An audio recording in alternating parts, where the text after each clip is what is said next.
দেশের ভাই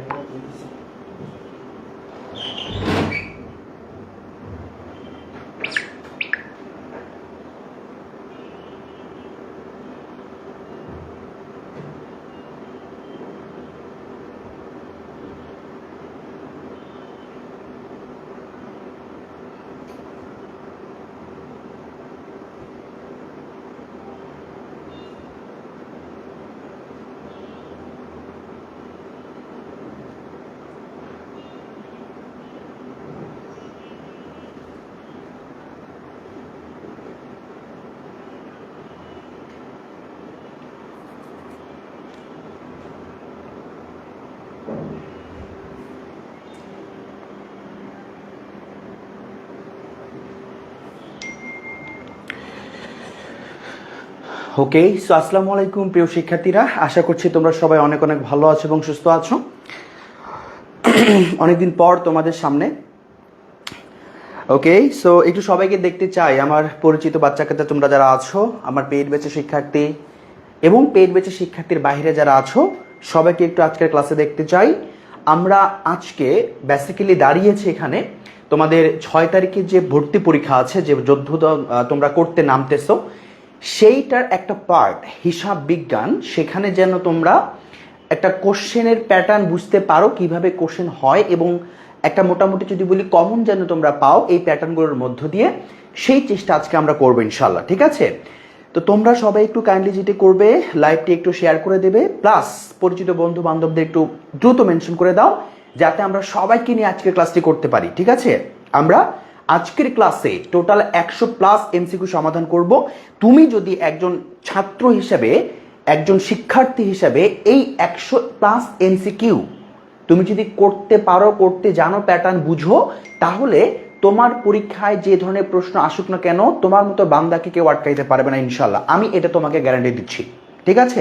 আমি আবার বলছি যে ভাইয়া তোমাকে বলতেছে, কি বলতেছে বলো তো, এই কোশ্চেনগুলো কিভাবে আনসার করতে হয় এটা যদি তুমি বুঝতে পারো, এখানে কোন ধরনের ফর্মুলাগুলো ইউজ করতেছি সেটা যদি তুমি বুঝতে পারো, তাহলে পরীক্ষায় যে 12টি এমসিকিউ থাকবে, আল্লাহর কসম সেখান থেকে তোমাকে কেউ আটকাইতে পারবে না আনসার করতে। ঠিক আছে?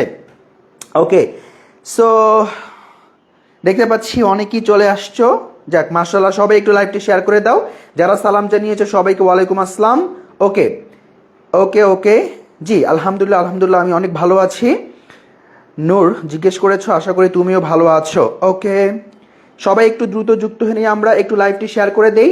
আমরা আজকে খুব চমৎকার একটি এমসিকিউ লাইভ ক্লাস নিয়ে হাজির হয়েছি, যেখানে আমরা বললাম যে আমরা যে এমসিকিউ গুলো সমাধান করব, এই টাইপের কোশ্চেন প্রতি বছর বিভিন্ন বিশ্ববিদ্যালয়ে আসে, স্পেশালি ঢাকা বিশ্ববিদ্যালয়। ঠিক আছে?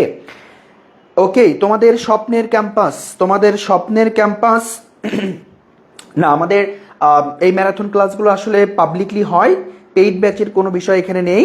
সঞ্জু, তুমি এখানে ক্লাসটা করে ফেলো। ওকে, হ্যাঁ, সবাই সবার বান্ধবীকে ডাকে নিয়ে আসো, সবাই সবার বন্ধুকে ডেকে নিয়ে আসো, পারলে আমাদের ভাবি, আমাদের ভাই, সবাইকে একটু ডেকে নিয়ে আসো। ঠিক আছে? আমরা একদম সপরিবারে আজকে ক্লাস করবো ইনশাল্লাহ। ঠিক আছে? ওকে, একটু মনের মধ্যে জোর রাখো, একটু উদ্যম রাখো, ভালো কিছু হবে ইনশাল্লাহ। ওকে, সো আমি শুরু করে দিচ্ছি, ততক্ষণে তোমরা তোমাদের কাজটা করে ফেলো। ওকে, দেখো আমাদের প্রথম যে প্রশ্নটি আছে, দেখো প্রিয় শিক্ষার্থীরা খেয়াল করতে হবে, আমি যদি একটি প্রশ্নের উত্তর করতে যাই, এই প্রশ্নটার উত্তর করার আগে আমাকে না জানতে হয় প্রশ্নটি কোন চ্যাপ্টার থেকে আসছে।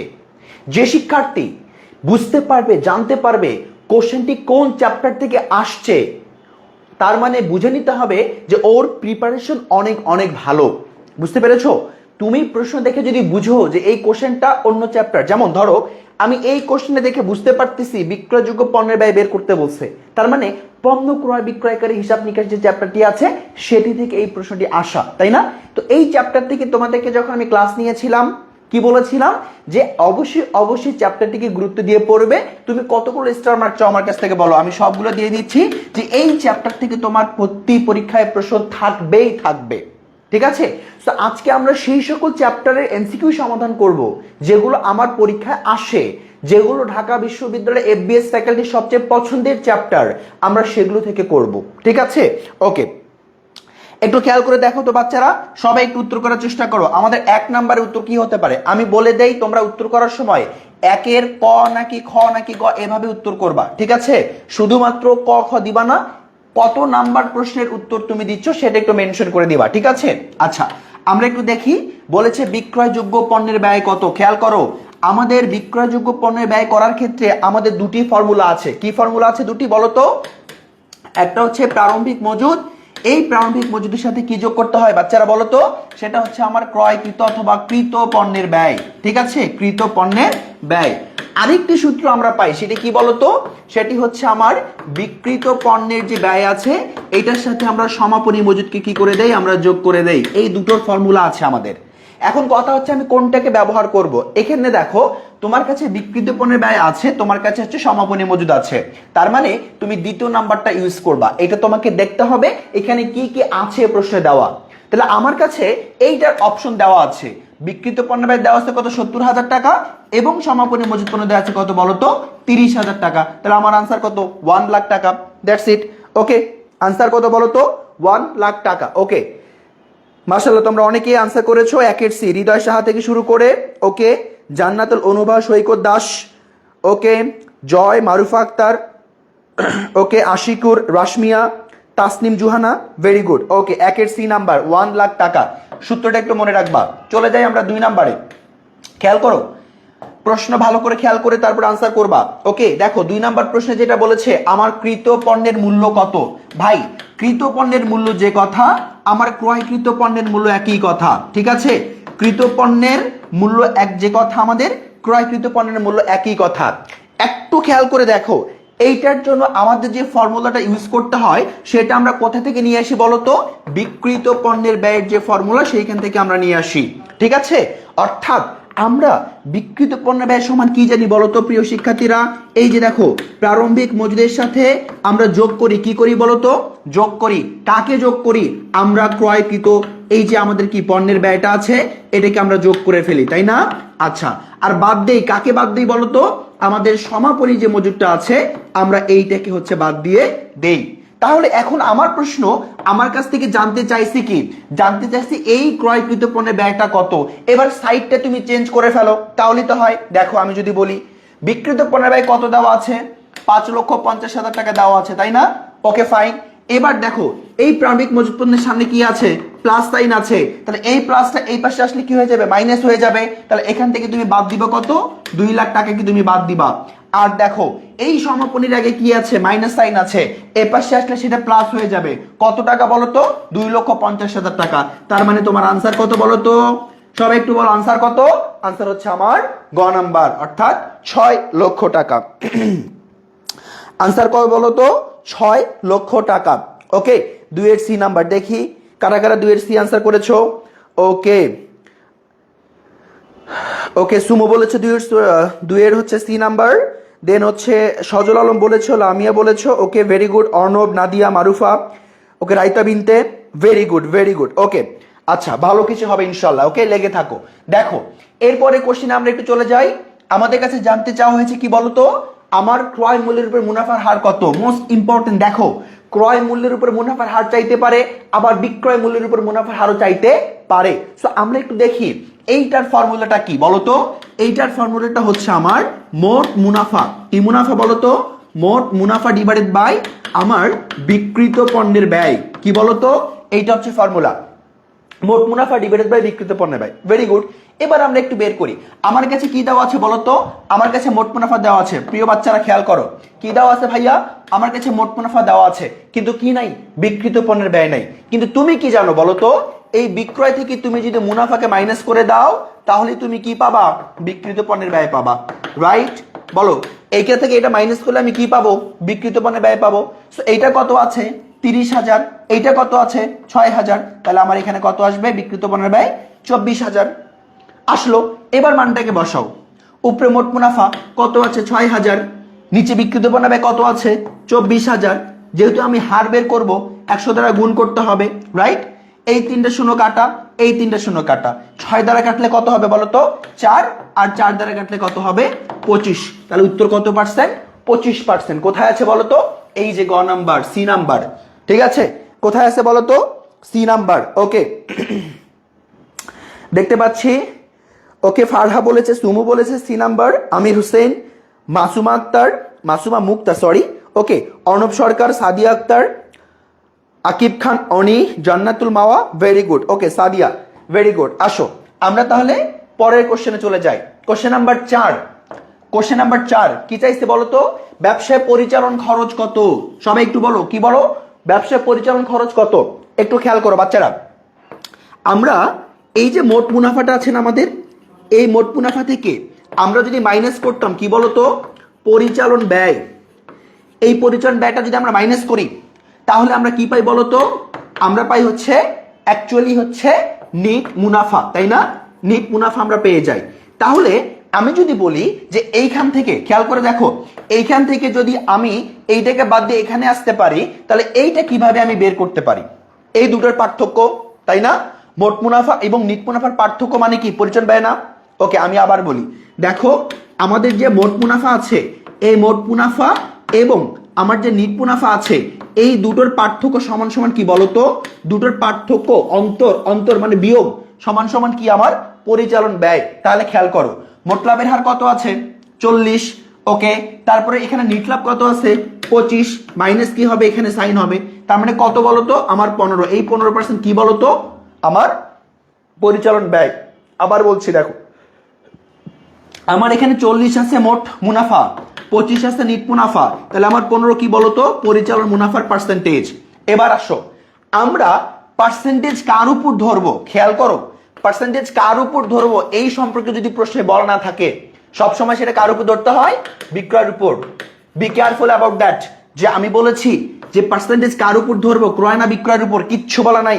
সবসময় কার উপর ধরতে হবে? বিক্রয়ের উপর। বিক্রয় কত আছে বলতো? 7,80,000 টাকা। এর উপর কত পার্সেন্ট কাউন্ট করবো? 15%। কত পার্সেন্ট? 15% কাউন্ট করবো।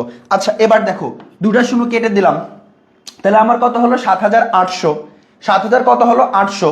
তাহলে 7,800-র ক্ষেত্রে আমি 10% যদি করি তাহলে আমার 10% সমান কত হবে বলতো? 10% সমান কত হবে?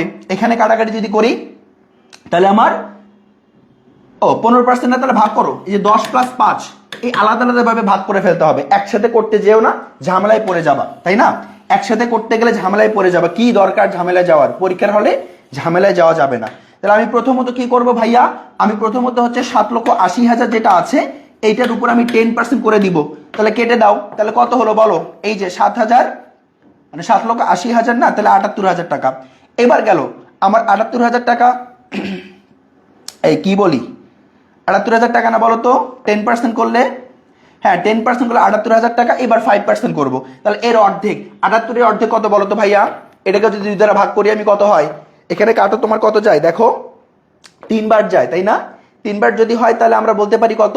1 থেকে 18। তারপর এর মধ্যে কতবার যায় আমার? হচ্ছে ওকে 3 2 হচ্ছে 1 থেকে 18, 18-এর মধ্যে হচ্ছে 9 বার যায়, তাহলে 39 এটা। তাহলে এখানে আমি যোগ করবো কত? 39। যোগ করলে কত আসে দেখো? 1,17,000 আসে। কত আসে দেখো? 1,17,000। এইটা এবং এটা যোগ করলে 117 হয়, সাথে 3টা শূন্য যুক্ত করে দিলাম, 1,17,000। Okay very good. যারা বলেছো বি নাম্বার, যারা বলেছো বি নাম্বার, ভেরি গুড। আমি একটু বলে দিই, ক্যালকুলেশনের ক্ষেত্রে ডিরেক্টলি 15% করার দরকার নেই। তুমি আগে এটা 10% করো, তারপরে সেটার অর্ধেকই তো 5%, তাই না? 10% মানে হচ্ছে এটা 78,000, অর্ধেক মানে 39,000। দুটো যোগ করে দাও, এবার দেখো 1,17,000। ঠিক আছে, চাপ নেওয়া যাবে না পরীক্ষার হলে। এবার আসেন 5 নাম্বার, দেখেন কি চাইছে। বলছে যে আমার সমাপনী মজুদ বের করতে হবে। কি বের করতে হবে? সমাপনী মজুদ। দেখো আমরা আবারও বিক্রিত পণ্যের ব্যয় বের করতাম না, সেখান থেকে সমাপনী মজুদের ফর্মুলা নিয়ে আসবো। কি ফর্মুলা বলেন তো? এই যে দেখেন, সমাপনী মজুদ সমান সমান আমার প্রারম্ভিক মজুদ প্লাস আমার কি হবে বলতো? ক্রয়কৃত পণ্যের ব্যয় মাইনাস বিক্রিত পণ্যের ব্যয়। এটা হচ্ছে আমার কিসের ফর্মুলা? সমাপনী মজুদ পণ্য বের করার ফর্মুলা। এবার তাহলে একটু মানটা বসায় নাও, একটু মানটা কষ্ট করে বসাও। আমি যদি বলি দেখো প্রারম্ভিক মজুদ কত আছে? 7,500, ভেরি গুড, প্লাস আমার এখানে কত আছে? 52,500, দিয়ে দাও 52,500। ওকে, এবার লাগবে কি আমার? বিক্রিত পণ্যের ব্যয়। খেয়াল করে দেখো, বলছে লাভের হার কত পার্সেন্ট? লাভের হার কত পার্সেন্ট বলো তো? বলছে 20%। এখন প্রশ্ন হচ্ছে আমার কার উপর 20% করবো? কিছু বলা আছে? নাই। কিন্তু ভাই একটু আগে বলছে যে কার উপর 20% করব, এই কথাটা যদি বলা না থাকে সবসময় কার উপর ধরতে হবে, বিক্রয়ের উপর ধরতে হবে। আমার বিক্রয় কত বলো, বিক্রয় হচ্ছে আমার 50,000, এর উপর কত পার্সেন্ট নিব আমি, 20%, মানে কত, 10,000 টাকা। তাহলে এটা হচ্ছে আমার কি বলতো, মুনাফা। তোমরা সবাই জানো যে বিক্রয় থেকে যদি মুনাফাকে বাদ দেই তাহলে আমি বিক্রিত পণ্যের ব্যয় পাবো 40,000 টাকা। পাবো কিনা বলো? অনেক অনেক এমসিকিউ, এই জন্য একটু জোরে যাচ্ছি। দেখো এই যে 50,000 টাকা, তার উপর 20% মানে কত, 10,000, এটা হচ্ছে মুনাফা। তাহলে আমি যদি এখন এই জায়গা বিক্রয় থেকে মুনাফাকে বাদ দেই পাবো 40,000, যেটি বিক্রিত পণ্যের ব্যয়। তাহলে এখানে কত দিচ্ছি আমি, 40,000 টাকা দিচ্ছি।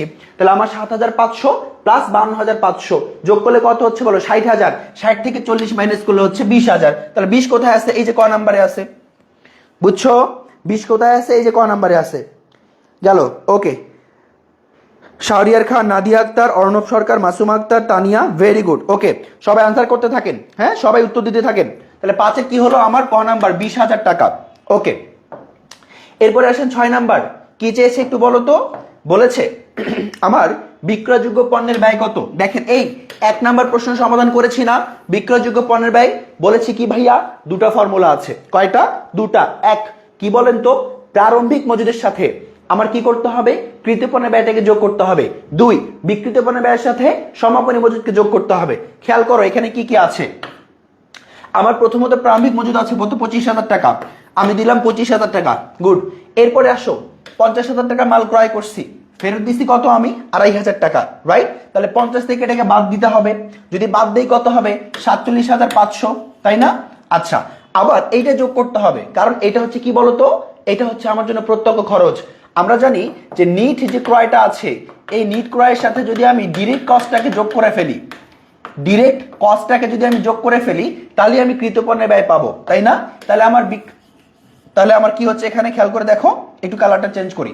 50,000 টাকা থেকে এটাকে বাদ দিলে নিট ক্রয় 47,500, তার সাথে যোগ করবো আন্তঃপরিবহন 15,000, তাহলে 47, এটা যদি 15,000 যোগ করে দেই তাহলে বলো তো কি হবে, এখান থেকে 3 নাও, 3 নিলে 50, 8 থেকে 12, 62, তার মানে 62,500 টাকা। কত? 62,500 টাকা। তাহলে এর সাথে যোগ করো কত, 62,500। এরপরে বাদ দিতে হবে কি বলতো, কিছু বাদ দেওয়ার আছে না, কারণ আমরা এই পর্যন্ত থেমে যাব। আমার কাছে বিক্রিত পণ্যের ব্যয় চাই নাই, চাইছে বিক্রয়যোগ্য পণ্যের ব্যয়, ঠিক আছে? তার মানে আমি যদি যোগ করি, এখন দেখো 25,000 প্লাস 62,000 যোগ করলে কত হবে, এই যে 87,000, সাথে 500 আছে, তার মানে 87,500 টাকা আনসার, ঠিক আছে? 87,500 টাকা। আমি আবার একটু বলি, এটা দেখো আমার প্রথমত প্রারম্ভিক মজুদ আছে কত, 25,000 টাকা। এখন এর সাথে আমাকে যোগ করতে হবে কি বলতো, কৃত পণ্যের ব্যয়। কি যোগ করতে হবে, কৃত পণ্যের ব্যয়।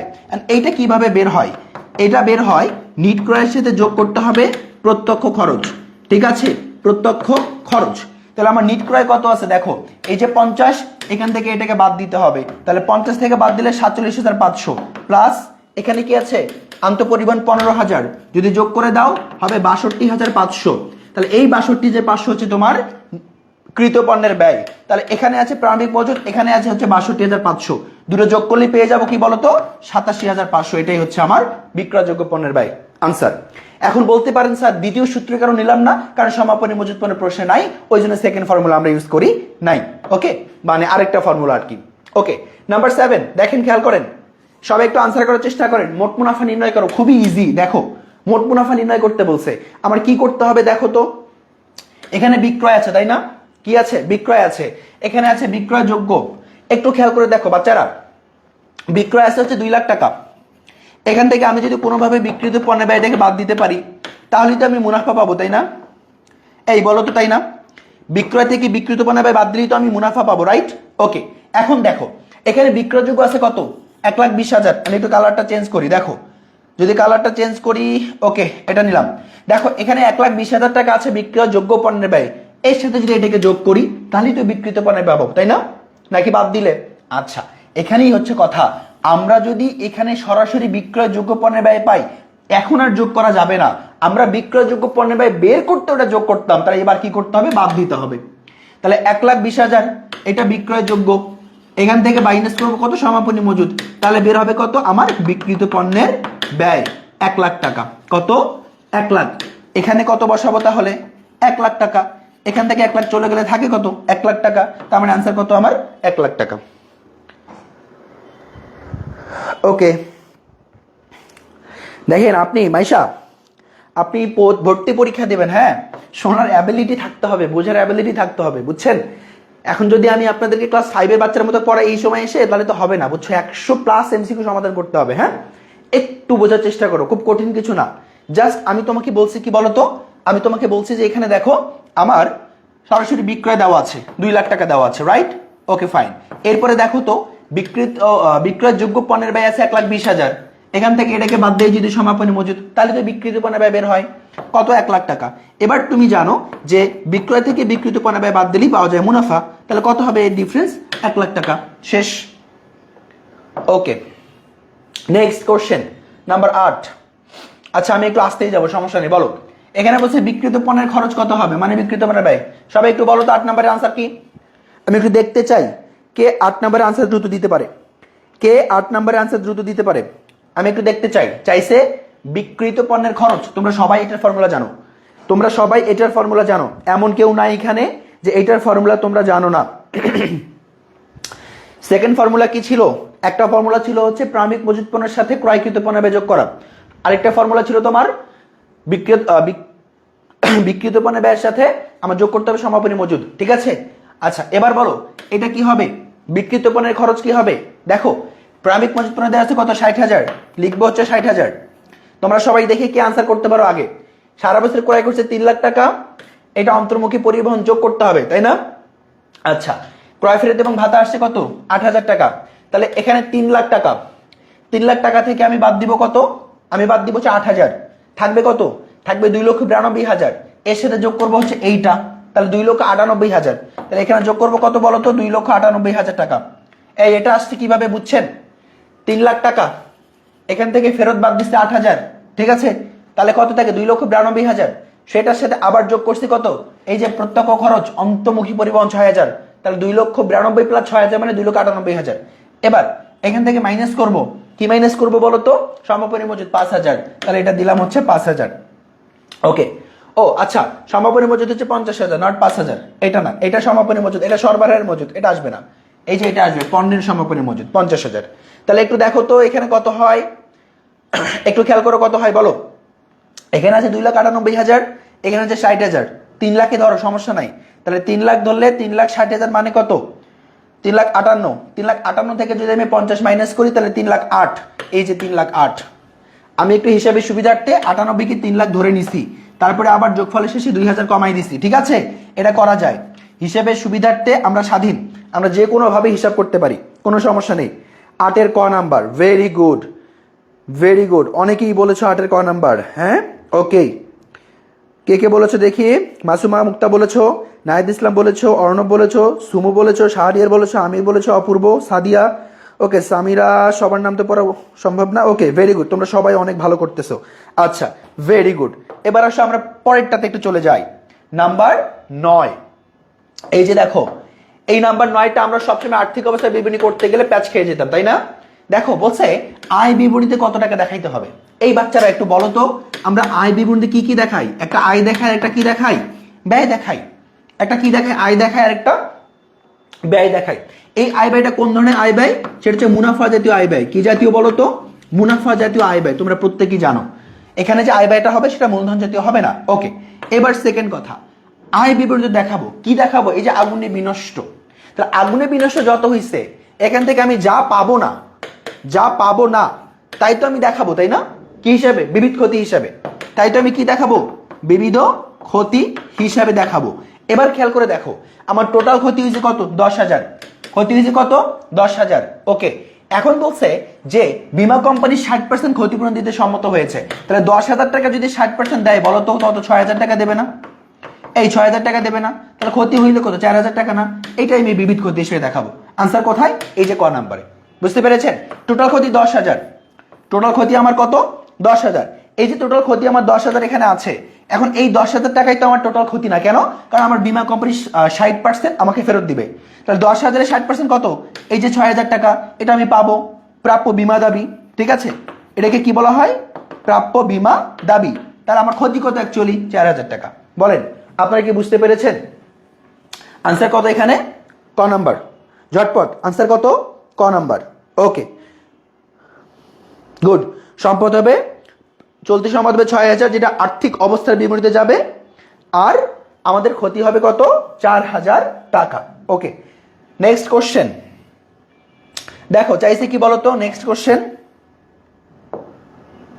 ওকে, চাইছে হলো আমার কি চাইছে বলতো, এখানে এই যে বিক্রিত পণ্যের ক্রয় মূল্য কত, বিক্রিত পণ্যের ক্রয় মূল্য কত। আচ্ছা, আমার কাছে প্রারম্ভিক মজুত পণ্য আছে ৬০,০০০ টাকা, কৃত পণ্যের ব্যয় দিছে এটা, তাহলে ৬০,০০০ প্লাস কৃত পণ্যের ব্যয় ৩,৮০,০০০ টাকা মাইনাস সমাপনী হচ্ছে ৫০,০০০ টাকা গেল।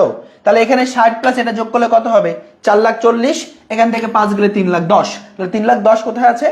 এই কি বলি, এটা খেয়াল করো তো, এটা ৬০,০০০ না? হ্যাঁ, তাহলে এখানে ৪,০০,০০০ কত হবে? ৪০, এখান থেকে যদি এটা চলে যায় তাহলে ৩,৯০,০০০ হবে। কোথায় ৩,৯০,০০০? এই যে এখানে ৩,৯০,০০০ আছে। ঠিক আছে, জাস্ট ফর্মুলা ইউজ করো, আর কিচ্ছু না। ঠিক আছে, এটা নিয়ে কারো কোনো সমস্যা আছে?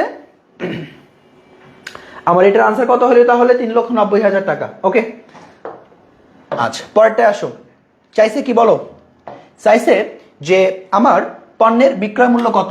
এই যে দেখো, চাইছে পণ্যের বিক্রয় মূল্য। আমরা এবার পণ্যের বিক্রয় মূল্য বের করব। এখন দেখো, আমরা পণ্যের বিক্রয় মূল্য বের করতে চাইলে আমার তো বিক্রয় মূল্য দেওয়া থাকবে না, স্বাভাবিকভাবেই তো এটাই বের করতে হবে, তাই না? তুমি যদি বলো ভাই বিক্রয় মূল্য কেন নাই, আরে ভাই বিক্রয় মূল্য থাকবে কেমনে, ওটাই তো চাইছে আমার কাছে, তাই না?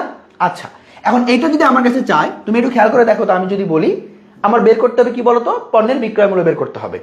ওকে, দেওয়া আছে কি আমার বিক্রিত পণ্যের ব্যয় দেওয়া আছে। আমরা জানি যার টাকা, কি জানি বলতো, যার টাকা পার্সেন্টে যদি তার হয় হিসাবটা সহজ হয়। আই রিপিট, টাকাটা যার, বুঝছেন, টাকাটা যদি যার হয় পার্সেন্টটাও যদি তারই হয়। টাকা ধরেন বিক্রয়ের, আমার পার্সেন্টেজের হচ্ছে বিক্রয়ের, শুধু মাল্টিপ্লাই করলে হিসাব সহজ।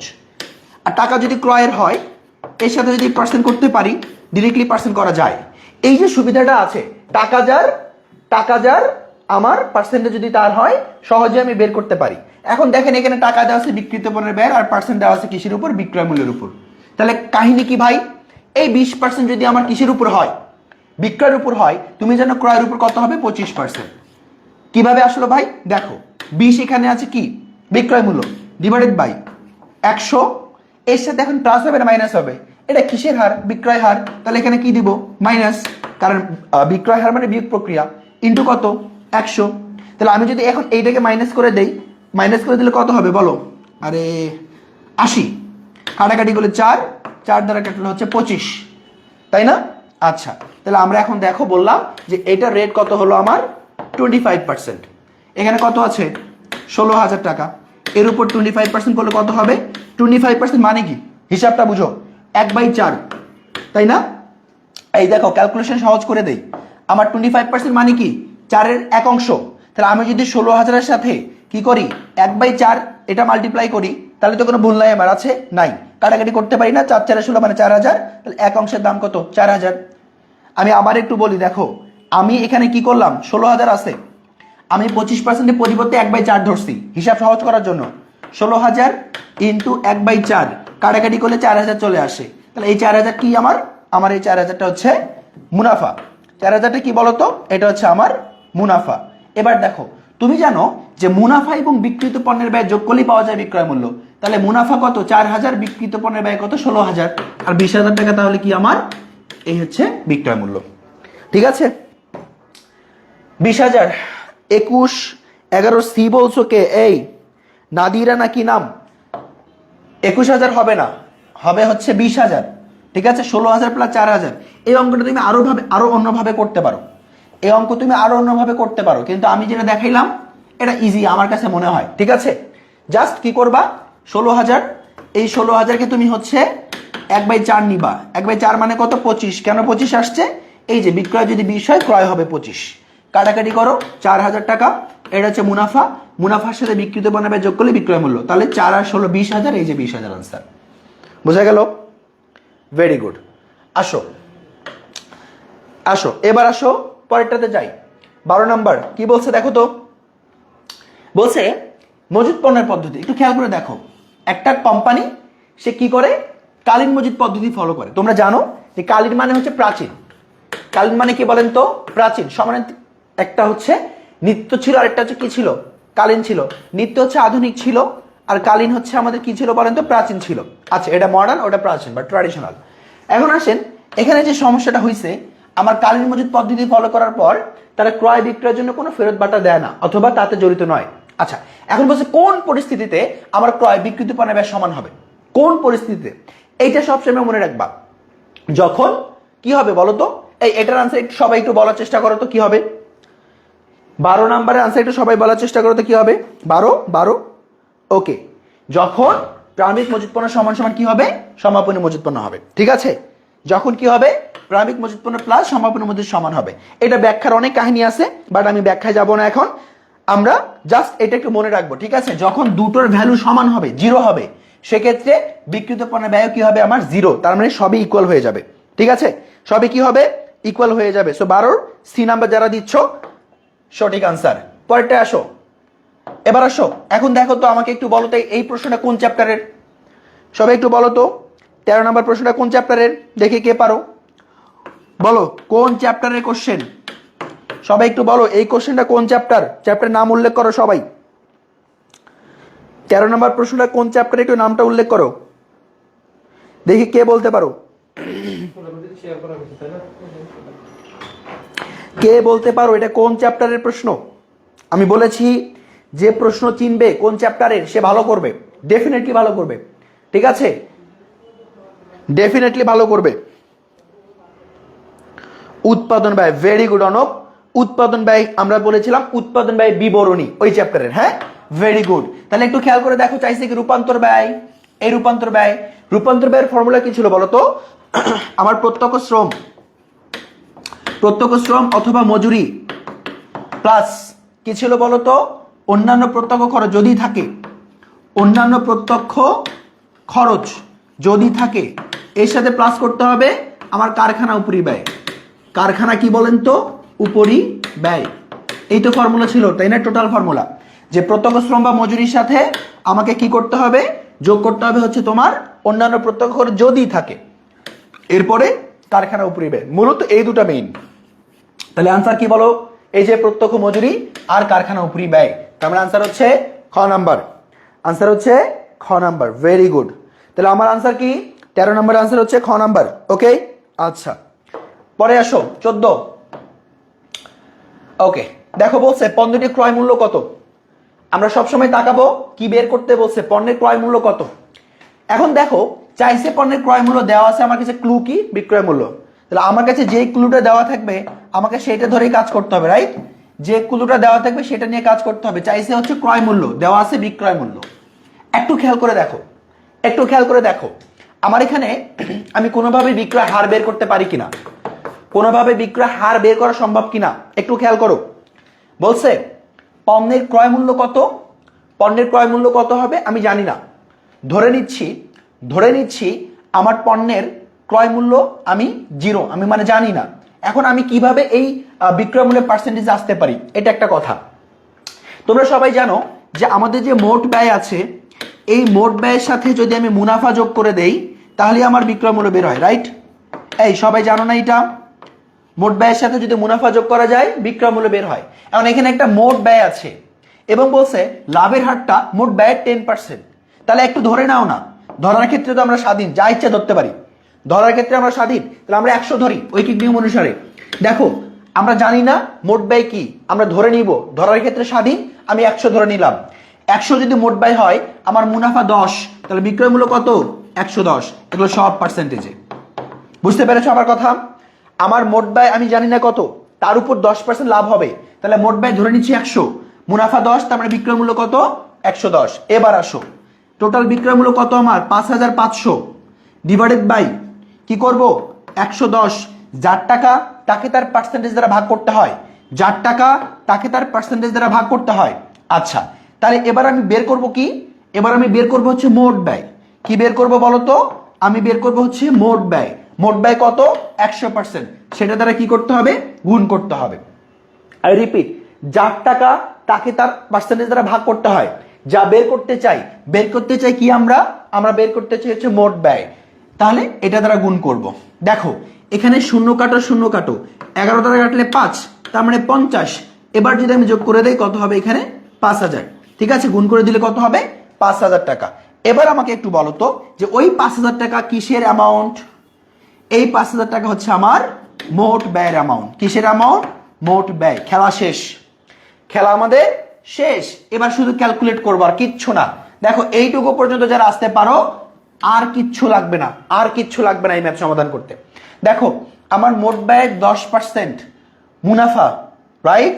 আমরা মোট ব্যয় পেয়ে গেছি। এবার দেখো আমাদের বলছে যে কি বলছে এখানে, মুখ্য ব্যয় বলছে মোট ব্যয়ের কত? 70%। তাহলে মোট ব্যয় কত? 50,000। এটা 70% মানে কত? 5 × 7 = 35। তাহলে 3500 হচ্ছে আমার কি জন্য? এই যে মুখ্য ব্যয়। 3500 কি বলতো? মুখ্য ব্যয়। এবার বলছে আমার ক্রয় মূল্য হচ্ছে মুখ্য ব্যয় 70%। তাহলে এইটার যদি 70% তুমি করে ফেলো তাহলে যা পাবা সেটাই ক্রয় মূল্য। বোঝা গেল? তাহলে এই যে এইটা আছে আমার কত বলতো? 3,500। এই 3,500 আমার 70% করতে হবে, মানে একটা শূন্য কাটতে হবে।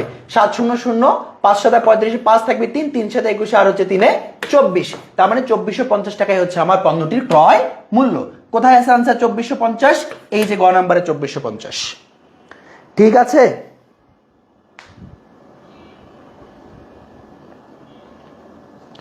এই কি হয়েছে? কি হয়েছে রায়হান কবির? এত হট কেন? মাশাল্লাহ মাশাল্লাহ। হ্যাঁ, এ ধরনের কথা পাবলিকে মানুষ বলে?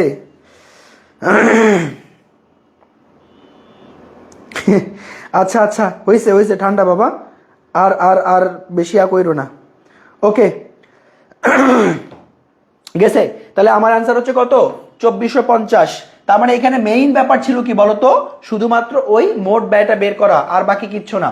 ওকে, আচ্ছা দেখো এবার একটু খেয়াল করে দেখো কোনটি উৎপাদন ব্যয়ের উপাদান, কোনটি উৎপাদন ব্যয়ের উপাদান।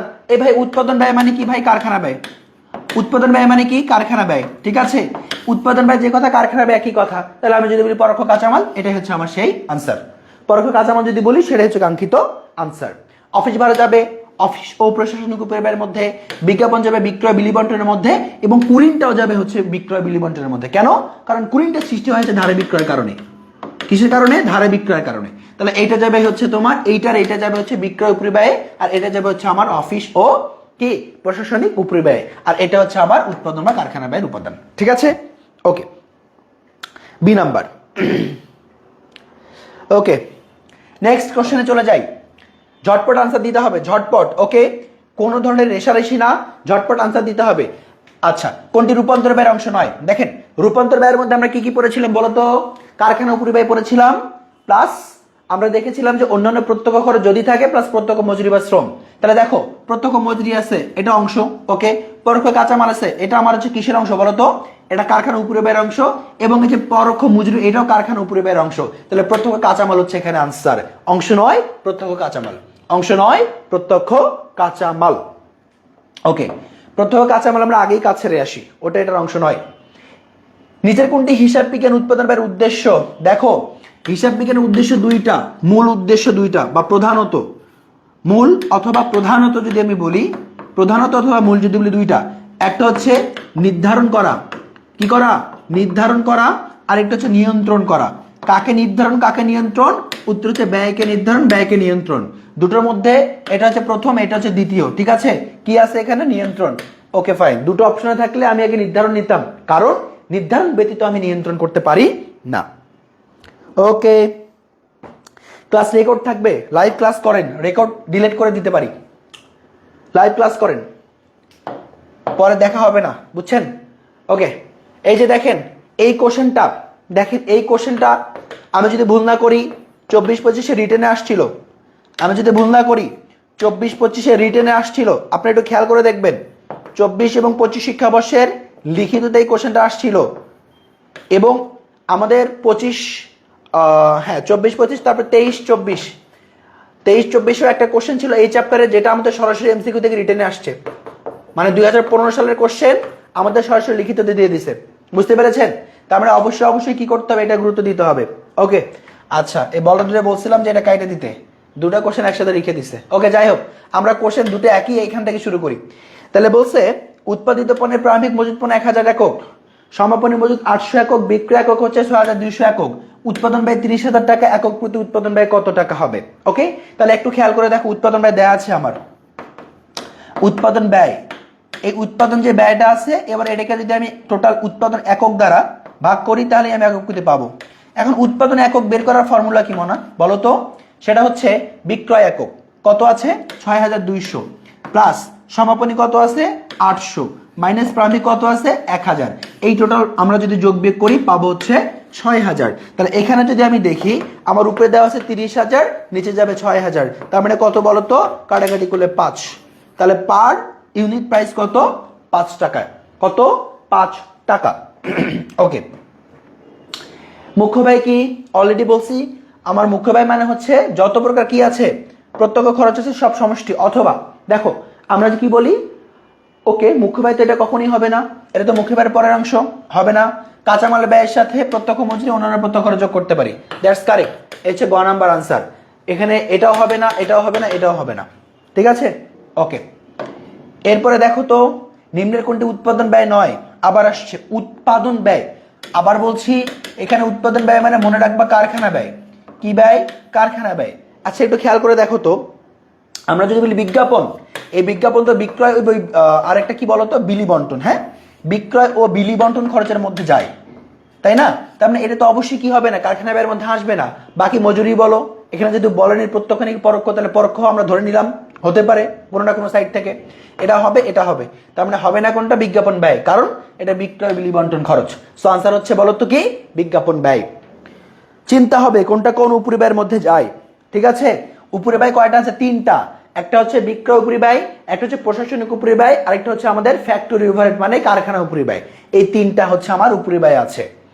আচ্ছা দেখো 21 নম্বরে কি বলছে, একটি উৎপাদনকারী প্রতিষ্ঠানের প্রক্রিয়াজাত মজুদ হিসেবে ডেবিটে লিখিত ব্যয়গুলো কি হবে? লিখিত ব্যয়গুলো কি হবে বলো তো? এখানে আমরা যদি বলি কি আনসার দিতে পারো বলো? 21 নম্বর আনসার বলো সবাই, একটু 21 নম্বর আনসার বলো দেখি কে পারো।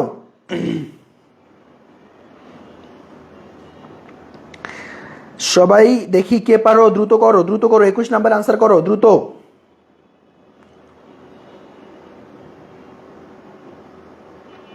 এই তোমরা একটু লাইভটা শেয়ার করে দাও না সবাই, সবাই একটু লাইভটি শেয়ার করে দাও, প্লাস আনসার করো, লাইভটা শেয়ার করো প্লাস আনসার করো। আচ্ছা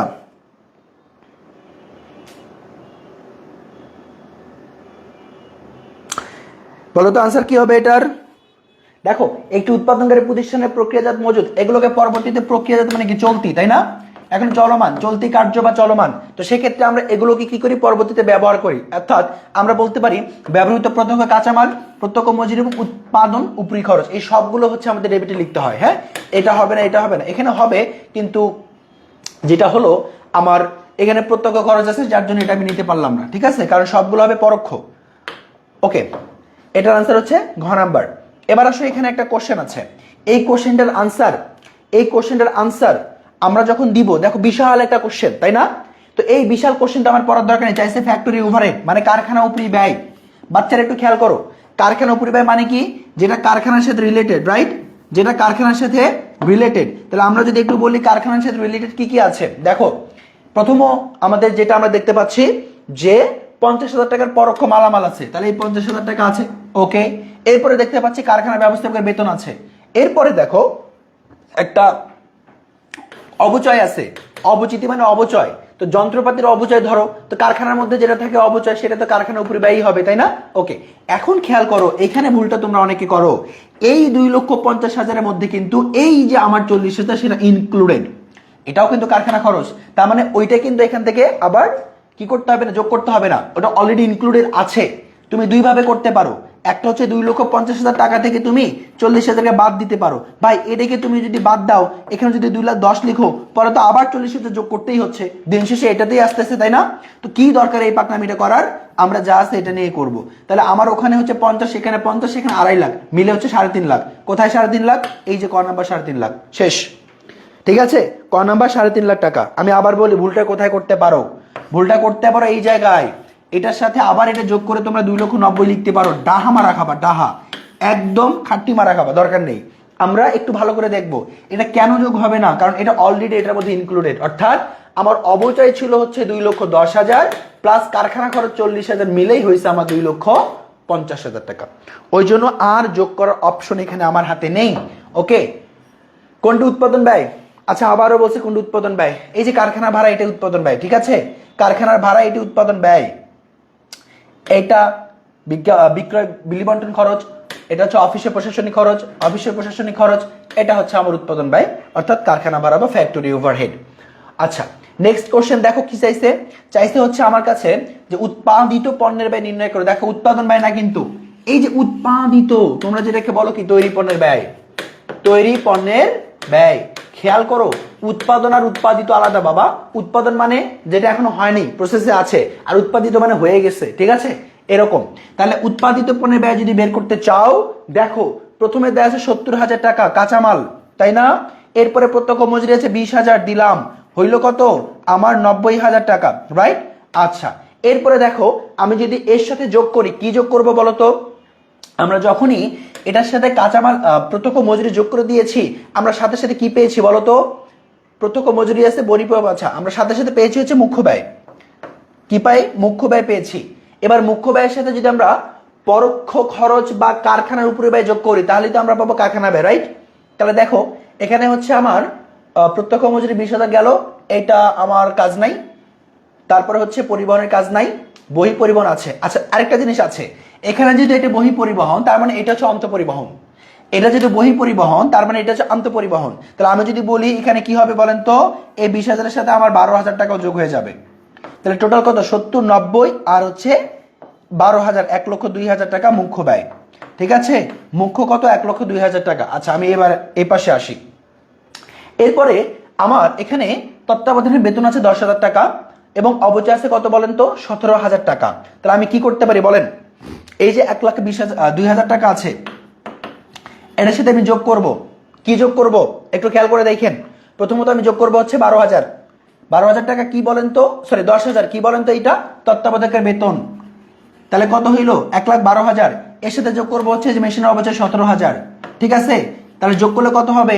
এখানে যদি আমি বলি 27 আর হচ্ছে 29, তাহলে 1,29,000 টাকা হচ্ছে আমার এখানে আনসার। এবার আসো, এটা হচ্ছে কারখানা ব্যয়। এর সাথে কি করতে হবে?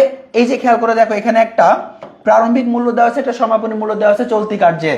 এই যে 25,000, এই যে 33,000, ঠিক আছে? তাহলে কি করতে হবে? এর সাথে যোগ করতে হবে 25,000 আর বাদ দিতে হবে কত বলতো? 33,000 টাকা, তাই না? হ্যাঁ, প্রারম্ভিকটা যোগ করতে হয়, সমাপনীটা বাদ দিতে হয়। তাহলে বাদ দিলে যোগ করলে কত হবে বলেন তো? এখানে আনসার 1,21,000 আসবে। কত? 1,21,000 টাকা আসবে, যেটা অপশনে নাই। তার মানে এই কোশ্চেনটা কি ছিল? একটা ভুল কোশ্চেন ছিল। হ্যাঁ, অপশন হওয়ার কথা ছিল না। প্লিজ ক্লাসটা ডিলিট করবো, হ্যাঁ প্লিজ। তাহলে 1,21,000 টাকা আনসার, কিন্তু আমার এখানে অপশনে 1,21,000 টাকা নাই। অনেকে কি বলে জানেন? বলে তত্ত্বাবধায়কের বেতন মানে সুপারভাইজারের বেতন 10,000 টাকা বাদ দিব, এটা দিব না, তাহলে চলে আসবে 1,11,000। ভাই কেন দিব না? আমার কথা, কেন আমি তত্ত্বাবধায়কের বেতন কারখানা পরিবারের মধ্যে দিব না? সুপারভাইজার কোথায় থাকে? সুপারভাইজারকে যে বলছে তার বাসায় থাকে না, আমার বাসায় থাকে না, তোমার বাসায় থাকে, কারখানায় থাকে। কারখানার মধ্যে যে থাকে তার যে বেতনটা, সে তো কারখানা ওভারঅল ব্যাপার স্যাপার দেখাশোনা করে। সে না থাকলে কারখানা অচল, লোকজন ফাঁকিবাজি করবে। তার বেতনটা কেন আমি দিব না তোমার কারখানা ব্যয়ের মধ্যে? কোনো লজিক ছাড়া কথা বললে তো হবে না, তাই না? ওকে, আনসার 1,21,000, যেটার অপশন নাই। যারা বলছে 1,11,000, ওরা ওদের মতামত নিয়ে থাকুক, ঠিক আছে? আমরা আমাদের মতামত নিয়ে থাকবো। এবার বলছে যে মুখ্য ব্যয় নির্ণয় করো টাকায়। ওকে ফাইন, কোনো সমস্যা নাই। মুখ্য ব্যয় নির্ণয় করবো কিভাবে বলেন? এই যে কাঁচামাল ক্রয় করছেন আপনি 66,000 টাকা, তাহলে কাঁচামাল ক্রয় করছেন 66,000 টাকা, প্রত্যক্ষ মজুরি দিচ্ছেন কত টাকা? 52,500 টাকা। তাহলে দিলেন 52,500। আর কি আছে? অন্যান্য প্রত্যক্ষ আছে কত? 3,000 টাকা। এখন দেখেন, আপনি যোগ করেন এই 66,000 প্লাস 50,000, যদি যোগ করেন 1,10,000, 1,10,000 প্লাস 2500 মানে কত? 1,12,500। 1,12,500 প্লাস হচ্ছে 3,000, তাহলে 1,15,000 কত? 500 প্লাস হচ্ছে 5,000, তাই না? যোগ বিয়োগ কি ভুল করলাম? দেখো 66,000 প্লাস 5,000 কত হয়? 1,10,000। 1,10,000 প্লাস 6,000 মানে কত? আমি একটু আবার হিসাব করি। ওকে, হিসাবটা আবার একটু করি। কি ছিল? প্রথমত 66,000 টাকা ছিল, তারপরে 52,500 টাকা ছিল, তাই না? আচ্ছা, তাহলে এখানে তুমি 60,000 নাও, এখানে 50,000 1,10,000, এখানে আবার 6,000 থাকে, তার মানে কত? 1 লাখ হচ্ছে 16,000 প্লাস 2,500 18,500 প্লাস 3,000, তাহলে কত হবে? 1,18,500 প্লাস হচ্ছে 3,000, মানে হচ্ছে 1,21,500। এটা হচ্ছে আনসার। এটা কেন আসবে না? কারণ এটা চলে যাবে হচ্ছে আমার ওই তোমার কোথায়, তোমার হচ্ছে বিক্রয় বিলি বন্টনের ক্ষেত্রে, ঠিক আছে? ওইটা এখানে আসবে না। তাহলে আনসার হচ্ছে 1,21,000 টাকা, মানে এইটা 21,500 আর কি। হ্যাঁ, এই যে এইটা খ নাম্বার। তারপরে আসেন 25-26, কোনটি কারখানা উপরিব্যয় নয়?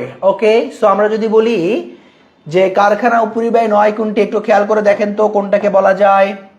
মেশিনের মেরামত খরচ, মেশিন কারখানার মধ্যে থাকে, তাহলে অবশ্যই এটা কারখানা উপরিব্যয়, কোনো সমস্যা নেই।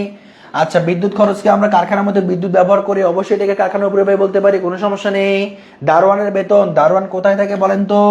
এই বলেন সবাই একটু 26 নাম্বার উত্তর বলেন কি হতে পারে? সবাই একটু 26 নাম্বারে উত্তর বলেন তো, আমরা কোনটাকে নিতে পারি বাবা? বলেন। আমাদের কাছে দুটো অপশন আমরা একেবারেই বাদ দিলাম। এটা হচ্ছে, এটা আমাদের অবশ্যই কি হবে? দেখো, এটা আমার অবশ্যই একটা কারখানা খরচ, এটা অবশ্যই একটি কারখানা খরচ। দারোয়ান দাদা কোথায় থাকে? এই দাদাও থাকে আমার কারখানার মধ্যে, অর্থাৎ কারখানা পাহারা দেয়, তার মানে এটাও হবে আমার কারখানা তোমার উপরি ব্যয়। আর মজুরিটা হচ্ছে এখানে যেহেতু স্পষ্ট বলা নাই, তার মানে এটাকে আমরা কি করতে পারি? প্রত্যক্ষ ধরতে পারি, পরোক্ষ ধরতে পারি। যেহেতু তিনটায় আমার বসানো যায়, এটাকে আমরা তাহলে কি করব?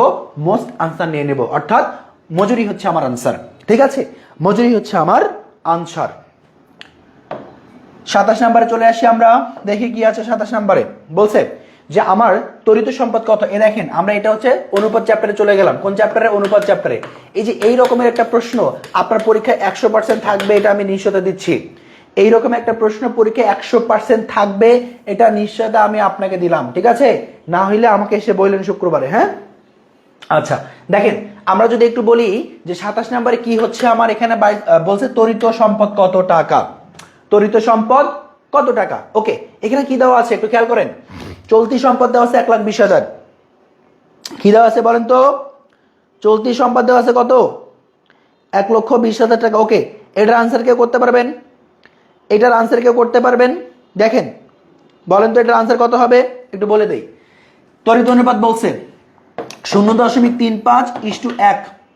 এটা হচ্ছে তড়িৎ সম্পদ। এটা কি বলেন তো? তড়িৎ সম্পদ। এটা কি বলেন তো? চলতি দায়। এতটুকু পর্যন্ত তো ক্লিয়ার। রেশিওকে ভাগ আকারও লেখা যায়, অর্থাৎ এটা যদি কেউ না বুঝেন তাহলে এভাবে করেন, 0.35/1। তার মানে কি বলেন? তার মানে এটা হচ্ছে আমার জন্য তড়িৎ সম্পদ, তড়িৎ সম্পদ। এটা হচ্ছে আমার জন্য চলতি দায়, চলতি দায়। আচ্ছা, প্রশ্নে তো চলতি তড়িৎ সম্পদ দেয়া নেই, দেওয়া আছে চলতি দায়। তাহলে আমরা চলতি দায় নিয়ে কাজ করি, কারণ তার অনুপাত আমার হাতে আছে। আচ্ছা, চলতি দায় কত? কিভাবে বুঝলাম চলতি দায় দেওয়া আছে?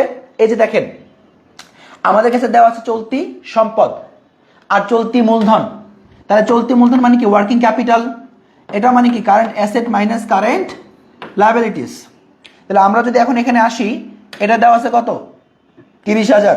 এটা যদি 30,000 থাকে, এটা দেওয়া আছে 1,20,000 মাইনাস সিএল। তাহলে এটা সমান সমান কি বলতে পারি? প্লাস মাইনাসে আমার 90,000 টাকা চলতি দায়। কত? 90,000 টাকা চলতি দায়। কিন্তু তড়িৎ সম্পদ বের করতে পারি না। আমার চলতি সম্পদ দেওয়া আছে, চলতি সম্পদের তড়িৎ সম্পদ এক না। তাহলে আমার কাছে আমরা পেলাম কি? আমার চলতি দায় কত বলেন তো? 90,000 টাকা। আচ্ছা, চলতি দায় যদি 90,000 হয়, তার অংশ কত? 1। যার টাকা তাকে তার অংশ দ্বারা ভাগ করলাম। বের করতে চাই কি? তড়িৎ সম্পদ। তড়িৎ সম্পদ কত? এই যে এটা। তাহলে কত? 0.35। এখন এটার ক্যালকুলেশন আমরা করব, রাইট? এটার ক্যালকুলেশন আমরা করব। আচ্ছা, খেয়াল করেন, ক্যালকুলেশনটাতে খেয়াল করেন। 90,000 ছিল, ডিভাইডেড বাই 1 ছিল। এই 1-এর কোনো দাম নাই, নিচে 1 থাকা যে কথা, না থাকা একই কথা। তাহলে ইনটু এখানে ছিল কত? 0.35। তাহলে উপরে 35 যদি রেখে দেয়, নিচে হবে কত? 100। দশমিকের জন্য 1, বাকি দুটো সংখ্যার জন্য দুটো শূন্য। তাহলে এইটা কাটলাম, এইটা কাটলাম, শেষ, কাহিনী খতম। থাকে কত? একটু গুণ করেন।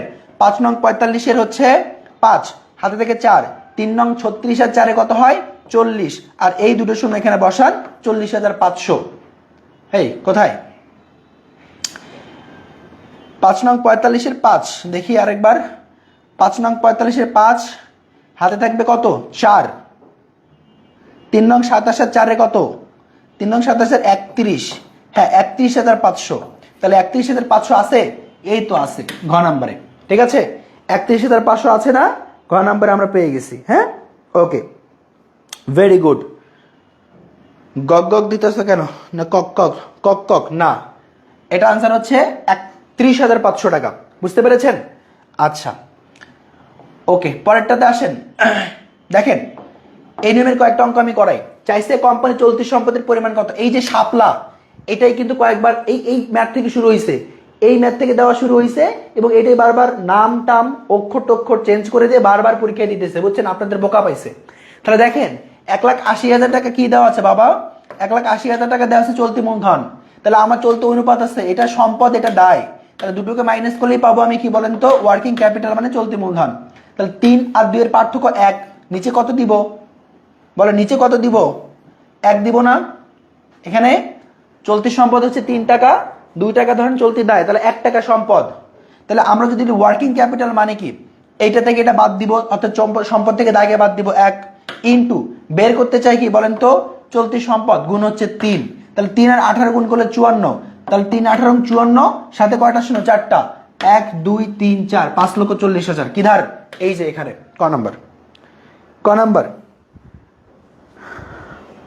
হ্যাঁ 3 নং 36, 3 নং 27, হ্যাঁ নতুন নাম তো বানায় না বাবা।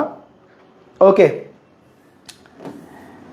গেল, তাহলে এটা গেল, এটা হচ্ছে আনসার 5,40,000।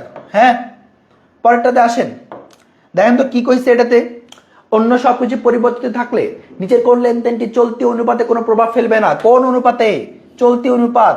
চলতি অনুপাত কি কাজ করে, স্বল্পমেয়াদী দায় পরিশোধের ক্ষমতা। আচ্ছা খেয়াল করেন, দীর্ঘমেয়াদী ঋণ নিয়ে চলতি দায় পরিশোধ, এখানে দায় আছে না, চলতি আছে। এরপরে আসেন বিবিধ পাওনাদারকে নগদ প্রদান, বিবিধ পাওনাদার আছে না, চলতি আছে। ব্যবসায়িক মজুত পণ্য নগদে বিক্রি করছেন আপনি, ব্যবসায়িক মজুত পণ্য কি করছেন, নগদে আপনি বিক্রি করছেন, তাহলে এখানে কি আছে বলেন তো, আপনার আছে হচ্ছে মজুদ, কি আছে মজুদ। তাহলে এখানে আমরা চলতি অনুপাতে কোনো প্রভাব ফেলবে না এরকম উত্তর চাই, তাই না? তাহলে বলেন তো কোনটা চলতি অনুপাতে কোনো প্রভাব ফেলতে পারে না, বলেন কোনটাই চলতি অনুপাতে কোনো প্রভাব ফেলতে পারে না। দেখেন এখানেও আমার কি আছে, সম্পদ আছে, নগদ আছে। আমি আবার একটু বলি, দেখেন আমার চলতি অনুপাতে কোনো প্রভাব ফেলতে হবে না, তাহলে এখানে তো চলতিতে প্রভাব ফেলছে দায় পরিশোধ, এখানে নগদ টাকা, নগদ দেশের সময় বিক্রি, নগদ টাকা আসছে প্রভাব ফেলছে, এখানেও প্রভাব ফেলছে, নগদ টাকা চলে গেছে গা পাওনাদারকে দিয়ে, একটা নগদ একটা পাওনাদার দুটোই আছে। এখন দেখেন ব্যবসায়িক মজুত পণ্য সম্পদ, এটাও সম্পদ এটাও সম্পদ, একটা বাড়ছে একটা কমছে, তার মানে কি আলটিমেটলি কোনো প্রভাব আছে নাই, রিমেইন আনচেঞ্জড, তাই না? টাকা আসছে সম্পদ গেছে গা, ক্যাশও আমার জন্য সম্পদ এটাও আমার জন্য সম্পদ, একটা সম্পদ বাড়ছে একটা সম্পদ কমছে, তাহলে এখানে কোনো পরিবর্তন নাই, তার মানে আনসার হচ্ছে কি বলেন তো, আমার এই ঘ নাম্বার, আনসার হচ্ছে আমার ঘ নাম্বার। ওকে তারপরে আসেন আমরা চলে যাই, এটা হচ্ছে শেয়ার চ্যাপ্টার থেকে। কোন চ্যাপ্টার থেকে, শেয়ার ইস্যু চ্যাপ্টার থেকে। দেখেন এই কোশ্চেনটাই আসে পরীক্ষায়, ইপিএস বের করতে বলে, আর্নিং পার শেয়ার। ইপিএস মানে কি, ইপিএস মানে কি বলেন তো, ইপিএস মানে কি, আর্নিং পার শেয়ার অথবা শেয়ার প্রতি আয় কত, রাইট? আচ্ছা এবার একটু খেয়াল করে দেখেন, আমরা যদি এটা বের করতে চাই, আমরা যদি এটাকে বের করতে চাই তাহলে কিভাবে বের করতে পারি, বের তো করতেই হবে তাই না? ওকে ফাইন, শুরু করেন, আমরা এটা শুরু করছি। কিভাবে শুরু করব বলেন তো, এটার ফর্মুলা দিয়ে শুরু করব তাই না? এটার ফর্মুলা কি, আর্নিং পার শেয়ারের ফর্মুলা কি বলেন, নিট মুনাফা, কি মুনাফা, নিট মুনাফা। এখান থেকে কি বাদ দিব, অগ্রাধিকার শেয়ার হোল্ডারের যেটা আছে, অগ্রাধিকার, অগ্রাধিকার এই যে শেয়ার হোল্ডারদের যে লভ্যাংশটা আছে সেটা বাদ দিব, ডিভাইডেড বাই কি করব, আমার সাধারণ শেয়ার সংখ্যা, এটা হচ্ছে ফর্মুলা, সাধারণ শেয়ার সংখ্যা, এটা হলো ফর্মুলা, ঠিক আছে? এবার ফর্মুলা দেখাইলাম, তাহলে এটা গেল। এবার আসেন আমরা তাহলে এবার বের করে ফেলি, আমার নিট মুনাফা কত আছে দেখেন, কর পরবর্তী মুনাফা 7 লক্ষ, এই কর পরবর্তী এখানে বলা নেই, পূর্ববর্তী বলছে, তাহলে পরবর্তী বের করতে হলে করটাকে বাদ দিতে হবে, রাইট? এই যে পূর্ববর্তী, মনে না একটু খেয়াল করো, পূর্ববর্তী বলছে 7 লাখ, তাহলে আমার তো লাগবে কর পরবর্তীটাই তো নিট মুনাফা তাই না? তাহলে আমার পরবর্তী লাগবে। তাহলে এখান থেকে কি করব, 7 লাখ থেকে 2,10,000 একদম গলায় পাড়া দিয়ে মাইনাস করে দিব। ঠিক আছে, গলায় পাড়া দিয়ে কি করব, মাইনাস করে দিব। তাহলে আসে কত, মাইনাস করেন 4,90,000 টাকা। তাহলে আমার নিট মুনাফা কত, 4,90,000 টাকা। মাইনাস কি মাইনাস করব বলো, অগ্রাধিকার শেয়ার হোল্ডারদের লভ্যাংশ। কতটুকু লভ্যাংশ আছে, এই যে দেখেন ঘোষণা করে দিয়েছে 50,000। অগ্রাধিকার শেয়ারের উপর 50,000 টাকা কিভাবে লভ্যাংশ, এন থেকে 50,000 বাদ দিয়ে দেন, ডিভাইডেড বাই নাম্বার অফ সাধারণ শেয়ার। কি আছে, নাম্বার অফ সাধারণ শেয়ার 1 লাখ, এই যে 1 লাখ সাধারণ শেয়ার। তাহলে এখানে 1 লাখ। এবার হিসাবটা করেন, 10,000 লিখছি, হ্যাঁ। তাহলে এখানে 4,90,000 থেকে 50,000 চলে গেলে থাকে কত, 4,40,000। কত, 4,40,000 ডিভাইডেড বাই 1 লাখ। তাহলে বোঝাই যাচ্ছে কত হবে, কত হবে, 1 2 3 4 5, 3টা শূন্য 3টা শূন্য কাটেন, 1 2 3 4 5 এখানে কাটলেন। তাহলে কত হবে বলেন, কি লিখলাম, 1 2 3 4 5, আর এখানে হচ্ছে আমার 4,40,000। তাহলে এখানে 3টা শূন্য কাটেন, এখানে 4টা শূন্য, এখানে 4টা শূন্য কাটেন, থাকে কত, 44/10। এই বান্দারা বলেন, এটাকে যদি বলি তাহলে কত হবে, এই শূন্যটাকে উঠাই দিলে নিচে একের কোনো দাম আছে নাই, তাহলে এখানে একটা দশমিক বসে যাবে, অর্থাৎ 4.4 হয়ে যাবে। তুমি 4.4 কে এইভাবে লিখতে পারো না, এটাকে এইভাবে লিখতে পারো না, 44/10, দশমিকের জন্য 1 আর 1 ঘরের জন্য 0, এভাবে লিখতে পারো না। তাহলে এইটাকে যদি এভাবে লিখতে পারো, তাহলে এইটাকে কেন এভাবে তুমি লিখতে পারবা না বলো। ওকে, তাহলে 4.4 যে কথা, 4 শূন্য একই কথা, 4.4 যে কথা, 4 শূন্য একই কথা। তাহলে আমার 30-এর উত্তর কত, এই 60.4 টাকা। ঠিক আছে, 4.4 টাকা। গুড ইব্রাহিম সাবেক। ওকে, এরপরে আসেন আবার, এবার একটু চেঞ্জ করছে। কি চেঞ্জ করছে, ইকুইটির উপর চাইছে, উপার্জন হার কত, কোনো সমস্যা নাই, হ্যাঁ। ইকুইটি বলুক আর ইকুইটি বলুক, ডাজন্ট ম্যাটার, আমরা এগুলো পরোয়াই করব না। ঠিক আছে, চেঞ্জ কোথায় হবে শুধুমাত্র একটু বলি, এখানে আয় হার চাইছে না, এই বলছেন, ওকে আনসার সবাই দিচ্ছেন, ভেরি গুড। চেঞ্জটা কোথায় হবে, আগেরটার মতোই, আমার নিট মুনাফা যেটা আছে, এই নিট মুনাফা থেকে আমরা কি করব, এই অগ্রাধিকারের অংশটুকুকে আমরা বাদ দিয়ে দিব, অগ্রাধিকার অংশটুকুকে আমরা বাদ দিয়ে দিব। বাদ দেওয়ার পরে আগে ভাগ করতাম নাম্বার অফ শেয়ার হোল্ডার দ্বারা, অর্থাৎ সাধারণ শেয়ার হোল্ডারদের সংখ্যা দ্বারা। এবার এটা করব না, কি করব, গড় করব, গড় সাধারণ শেয়ার হোল্ডারের কি করব, হোল্ডারের শত, এটাকে আমরা দিয়ে দিব। তাহলে সূত্রটা কি হচ্ছে, জাস্ট চেঞ্জ হচ্ছে এতটুকুই, নিট মুনাফা মাইনাস আমার অগ্রাধিকার শেয়ার হোল্ডার যে লভ্যাংশ আছে সেটাকে আমরা বাদ দিব। এরপরে এটা তো আগের মতোই ছিল, নিচে আমরা সাধারণ শেয়ার সংখ্যা না দিয়ে সাধারণ শেয়ার হোল্ডারদের শর্তের যে গড় আমরা সেটা নিব, তাই না। আচ্ছা আসেন, তাহলে নিট মুনাফা কত বলেন, নিট মুনাফা এই যে 1,86,000 দেওয়া আছে, 1,86,000 দেওয়া আছে, মাইনাস কি করতে হবে, অগ্রাধিকার শেয়ার হোল্ডারের কি বলেন তো, অগ্রাধিকার শেয়ার হোল্ডারের ক্ষেত্রে কতটুকু সে পাবে সেটা বাদ দিতে হবে। তাহলে কতটুকু পাবে, এই যে দেখুন 60,000 টাকা লভ্যাংশ বলা আছে, 60,000 টাকা বাদ দিয়ে দিব, ডিভাইডেড বাই কি করব, সাধারণ শেয়ার হোল্ডারদের গড়, একটা জায়গায় ছিল 16,000, একটা জায়গায় ছিল হচ্ছে 12,000। তাহলে 12 প্লাস 16 মানে কত, 28 ভাগ 2 মানে কত, 14, 14 মানে 14 লক্ষ টাকা। তাহলে এখানে কত দিব আমি, 14 লক্ষ দিয়ে দিব। এবার আসেন ক্যালকুলেশন করেন, 1,86,000 মাইনাস 60,000, 1,26,000। তাহলে 1,26,000 যদি আমি দেই, নিচে কত হবে বলেন তো, 14 লাখ। কত হবে, 14 লক্ষ টাকা। তাহলে আমি এখানে 3টা শূন্য কাটলাম, এখানে 3টা শূন্য কাটলাম, আমার আলটিমেটলি থাকে কত, 126 ডিভাইডেড বাই এই 1400, তাই না, এটাই আমার থাকে। তাহলে এখন আমরা দেখবো যে এটা কাটাকাটি কিভাবে যায়, এটা কাটাকাটি কিভাবে যায়। এন্ড এই প্রশ্নে কাটাকাটি করতে গেলে আমরা অপশন ধরে কাটাকাটি করতে পারি, অপশন ধরে কাটাকাটি করতে পারি। ধরেন আমরা এটা এগুলো দ্বারা শুরু করি, দেখি মিলে কিনা, কারণ এটা তো ভগ্নাংশটি পরে, আগে শুরুটা শুরু করি। আমরা যদি 126কে গুণ করি 10 দ্বারা, তাহলে তো হবে না বাবা, 12,600 চলে যাচ্ছে, তাই না, ইয়েস। এবার যদি আমি দেখো, আমার এখানে ছিল কত, উপরে ছিল হচ্ছে 1,26,000, নিচে হচ্ছে 14 লক্ষ, মিশাই গেছে। আচ্ছা এবার 1,26,000 যেখানে আছে, এই 3টা শূন্য আমি বাদ দিছি, এই 3টা শূন্য আমি বাদ দিছি, আর এখানে আমি 3টা শূন্যকে কি করছি, এখানেও আমি 3টা শূন্যকে বাদ দিছি, তাহলে এই হচ্ছে আমার ম্যাথের অবস্থা। আচ্ছা 126 যেহেতু এখানে আছে, 126 যেহেতু আছে, এটাকে যদি 10 দ্বারা গুণ করেন তাহলে আমার 126কে 10 দ্বারা গুণ করলে এটাই থাকবে, ইন্টু হচ্ছে 10, তাহলে এটাই হচ্ছে আমার এটা হচ্ছে না, যাচ্ছে না, আমার লাগবে 1400, তাই না? আচ্ছা তাহলে আমরা কি করতে পারি, 9 দিয়ে যদি দেখি, 9 দিয়ে 9 দ্বারা না, 126 ইন্টু 9, 6 নং 54, 4 মিলতে পারে, 6 নং 54, 4 হাতে থেকে 5, 9 দুগুণ 18 আর 5 হচ্ছে 23, 23 হচ্ছে 6 নং 54, ওকে 4।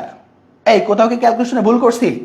একটু বলো তো আমাকে, কোথাও কি ক্যালকুলেশনে ভুল করছি কিনা একটু জানায় দাও ভাইয়াকে, একটু জানায় দাও। ও আচ্ছা আচ্ছা আচ্ছা বুঝতে পেরেছি। দেখো এখানে একটা 100 হবে, কারণ আমার এখানে আয়ের হার বের করতে বলছে। এই যে হার কত, হার বললেই আয়ের হার হবে, তাহলে এই দুটো শূন্য আর এই দুটো শূন্য কাটা যায়, তখন আলটিমেটলি হচ্ছে আমার 126 ডিভাইডেড বাই 14 আসে।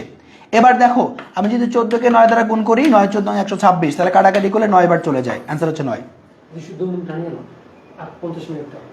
ঠিক আছে, তাহলে হচ্ছে আমার 31 এর আনসার কত, 9। বুঝছেন বুঝছেন?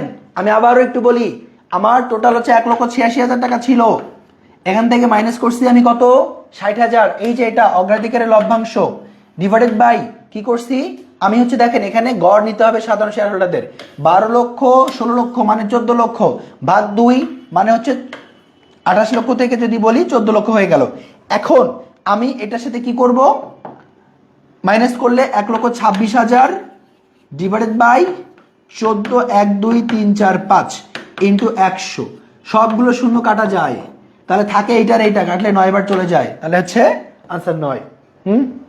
ওকে, এরপরে তারল্য অনুপাত নির্দেশ করে ব্যবসা চলতি দায় পরিশোধের ক্ষমতা। এই যে ব্যবসা চলতি দায় পরিশোধের ক্ষমতা, শাপলা কোম্পানি, এই যে দেখেন শাপলা কলি, এনসিপির শাপলা কলি। হ্যাঁ আমি এবার প্রমোট করতেছি না, বুঝছেন, এগুলো রাজনৈতিক ব্যক্তিত্ব আমি না, এসব আইজারা জিনিস আমার ভালো লাগে না। 1,80,000 টাকা দেওয়া আছে চলতি কি বলেন মূলধন। এই যে এটাকে পার্থক্য করেন, 5 - 2 3, 3 কেন, কারণ চলতি সম্পদ থেকে চলতি দায় বাদ দিলেই আমরা চলতি মূলধন পাই, ইন্টু বের করতে বলছে কি চলতি দায় মানে 2, কাটাকাটি করলে 60,000, 60,000 দ্বারা গুণ করলে হচ্ছে 1,20,000। এই যে এখানে ক নাম্বার, 1,20,000। ঠিক আছে, ওকে।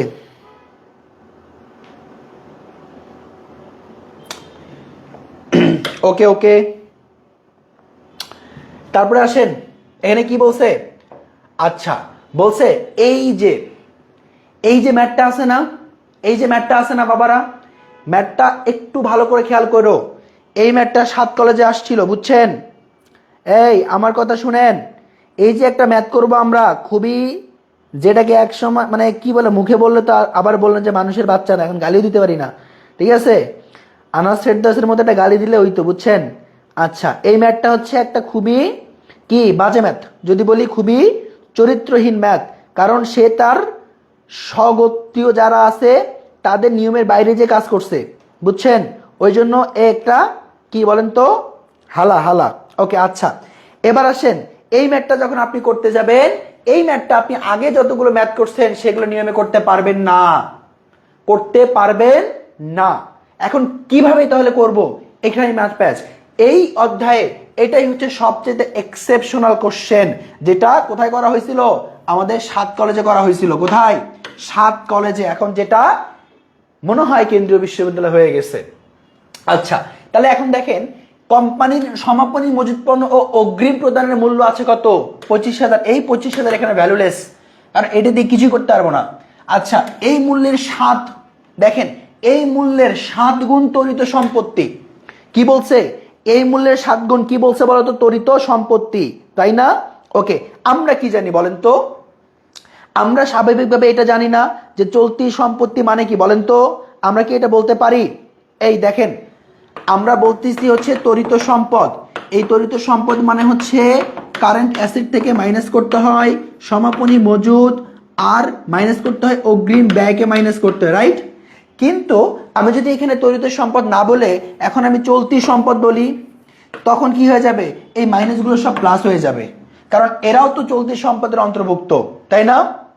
আমরা আগে তড়িৎ বললে এই দুটোকে বাদ দিয়ে যত চলতি সম্পদ আছে সেটা সমষ্টিকে তড়িৎ বলতাম, কিন্তু আমি যখন চলতি বলবো তখন এই মাইনাসগুলো প্লাস হয়ে যাবে, অর্থাৎ এখানে যা ছিল তা তো আছেই, তার সাথে এই দুটো যোগ হয়ে যাবে আমার। যাবে কি না? হ্যাঁ বা না? যাবে। যদি এইটা যায়, এখন প্রশ্নে কি বলা আছে দেখো তো, বলছে সম্ভাব্য মজুদ এবং অগ্রিম প্রদানের মূল্য, একটাই মূল্য দেওয়া আছে, এক অংশ। একটা মূল্য দেওয়া আছে মানে কত? এক অংশ।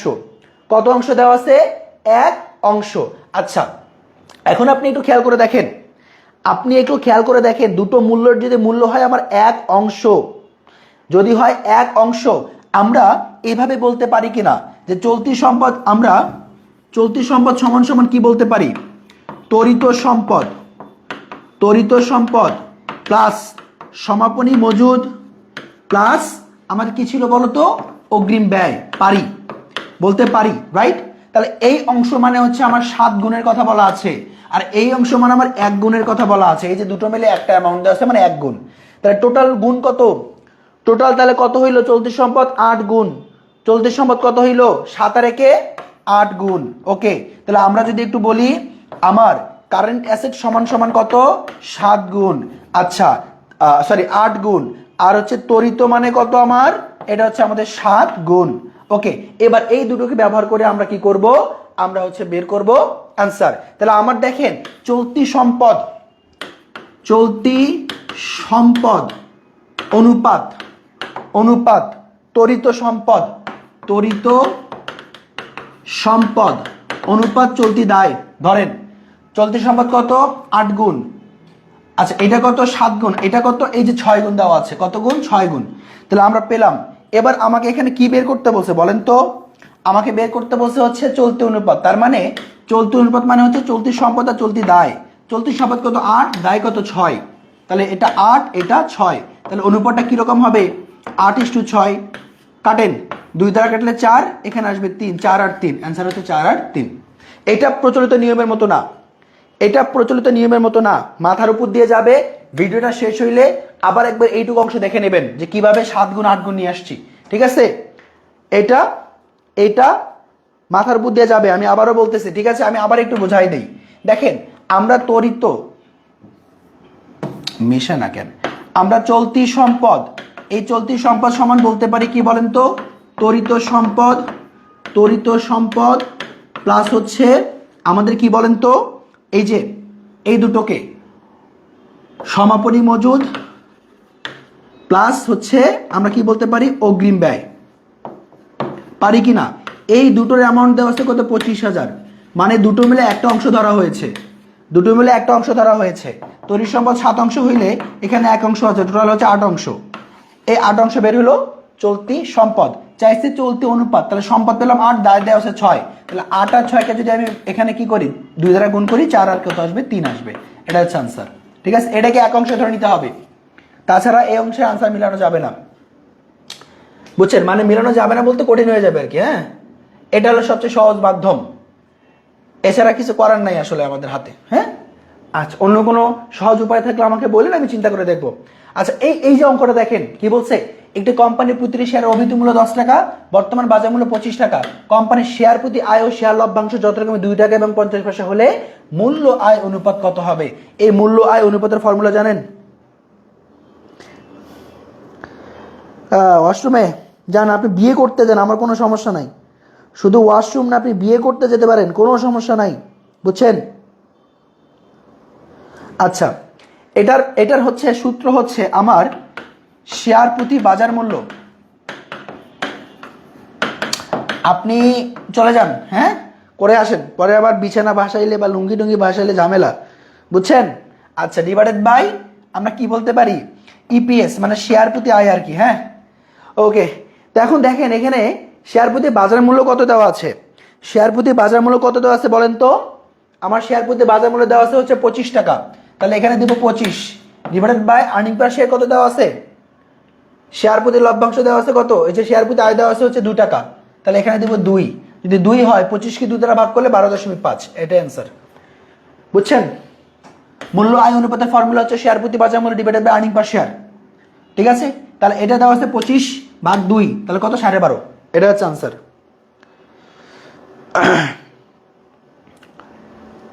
ওকে, এবার আসুন, এই ফর্মুলা কিন্তু আমরা পড়ি নাই, ঠিক আছে, মানে বইতে এই ফর্মুলা ছিল না।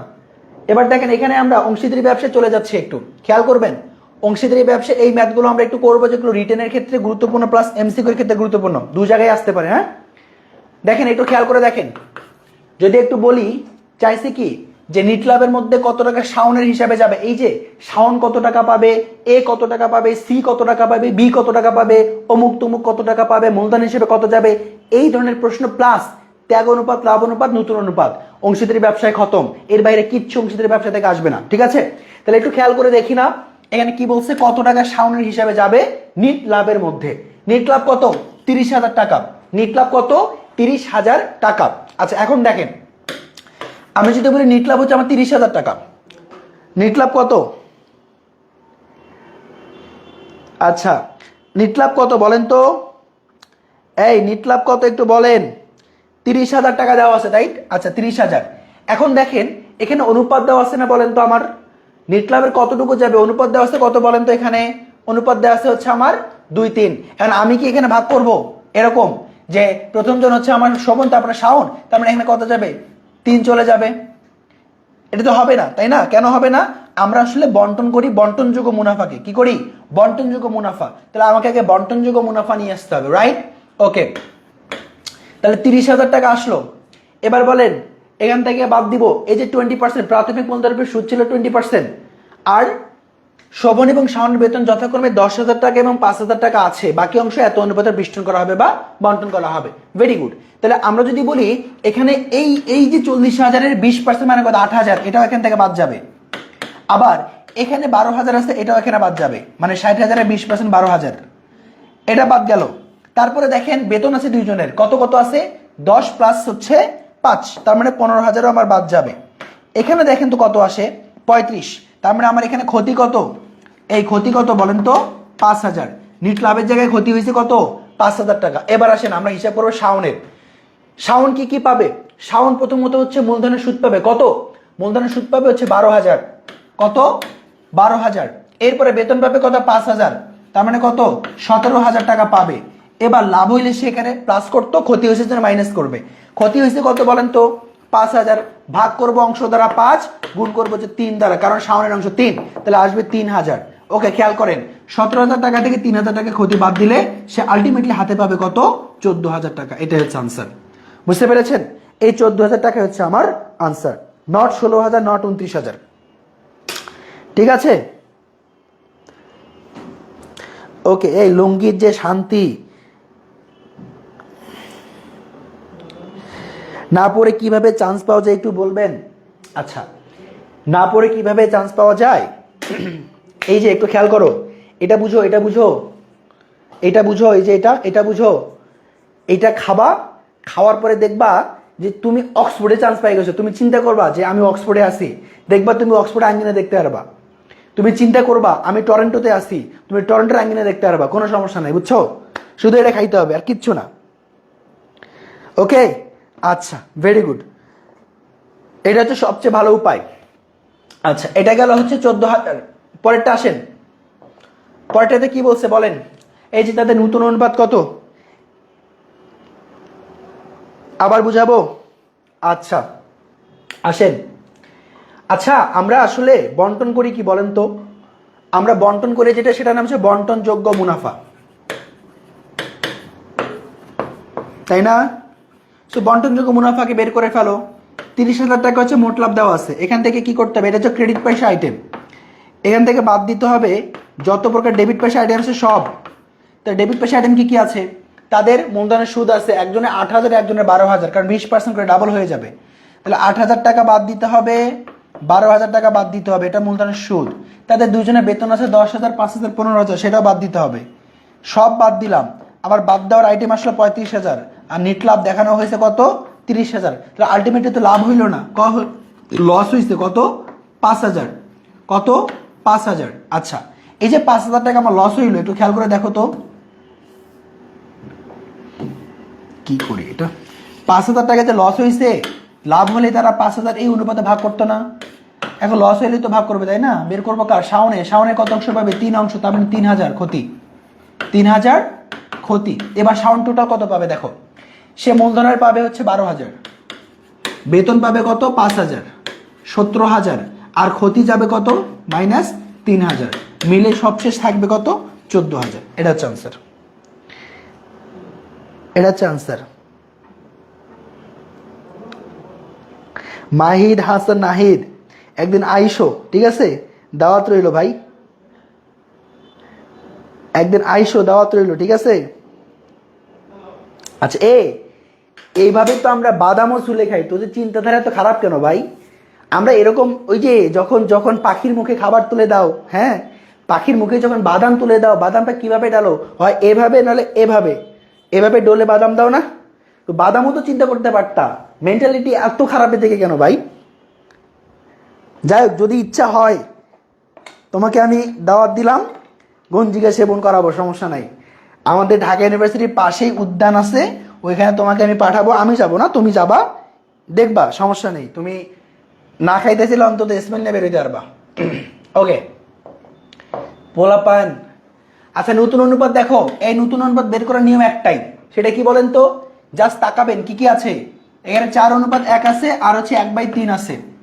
তো আমরা এই যে লব এবং হর, এটা লব এটা হর, এটার পার্থক্য করব 2। লব হরের পার্থক্য করার পরে, লব হরের পার্থক্য করার পরে কি করব? আমরা গুণ করব এই দুটাকে। এই দুটাকে গুণ করলে প্রথম দুইজনেরটা পাবো, অর্থাৎ পুরাতন যেই দুইজন অংশীদার ছিল তাদের এখনকার নতুন অনুপাতটা পাবো। তাহলে 4 × 2 = 8, 2 × 2 গেল। এবার 3 নাম্বার জনটা যখন বের করতে যাব, তখন এই যে পুরাতন দুইজনের অনুপাতের যোগফল কত? 5। এটা দ্বারা লবকে গুণ করবো, 5 × 5, তাহলে 8, 2, 5 হচ্ছে এটার আনসার। তাহলে প্রথমত লব হরের পার্থক্য করলাম। দেখো আবার বলি, 4:1 আছে, 1/3 আছে, লব হরের পার্থক্য 2। এই 2 দ্বারা পুরাতন এই অনুপাতকে যদি গুণ করি, তখন এদের নতুনটা পাওয়া যাবে। 4 × 2 = 8, 2 × 2। আর 3 নাম্বারটা বের করতে হলে পুরাতন দুইজনের অনুপাত যোগ করে লবকে গুণ করতে হবে, তাহলে 5 আর 1 কে গুণ করলে 5। এটা হচ্ছে উত্তর, ঠিক আছে?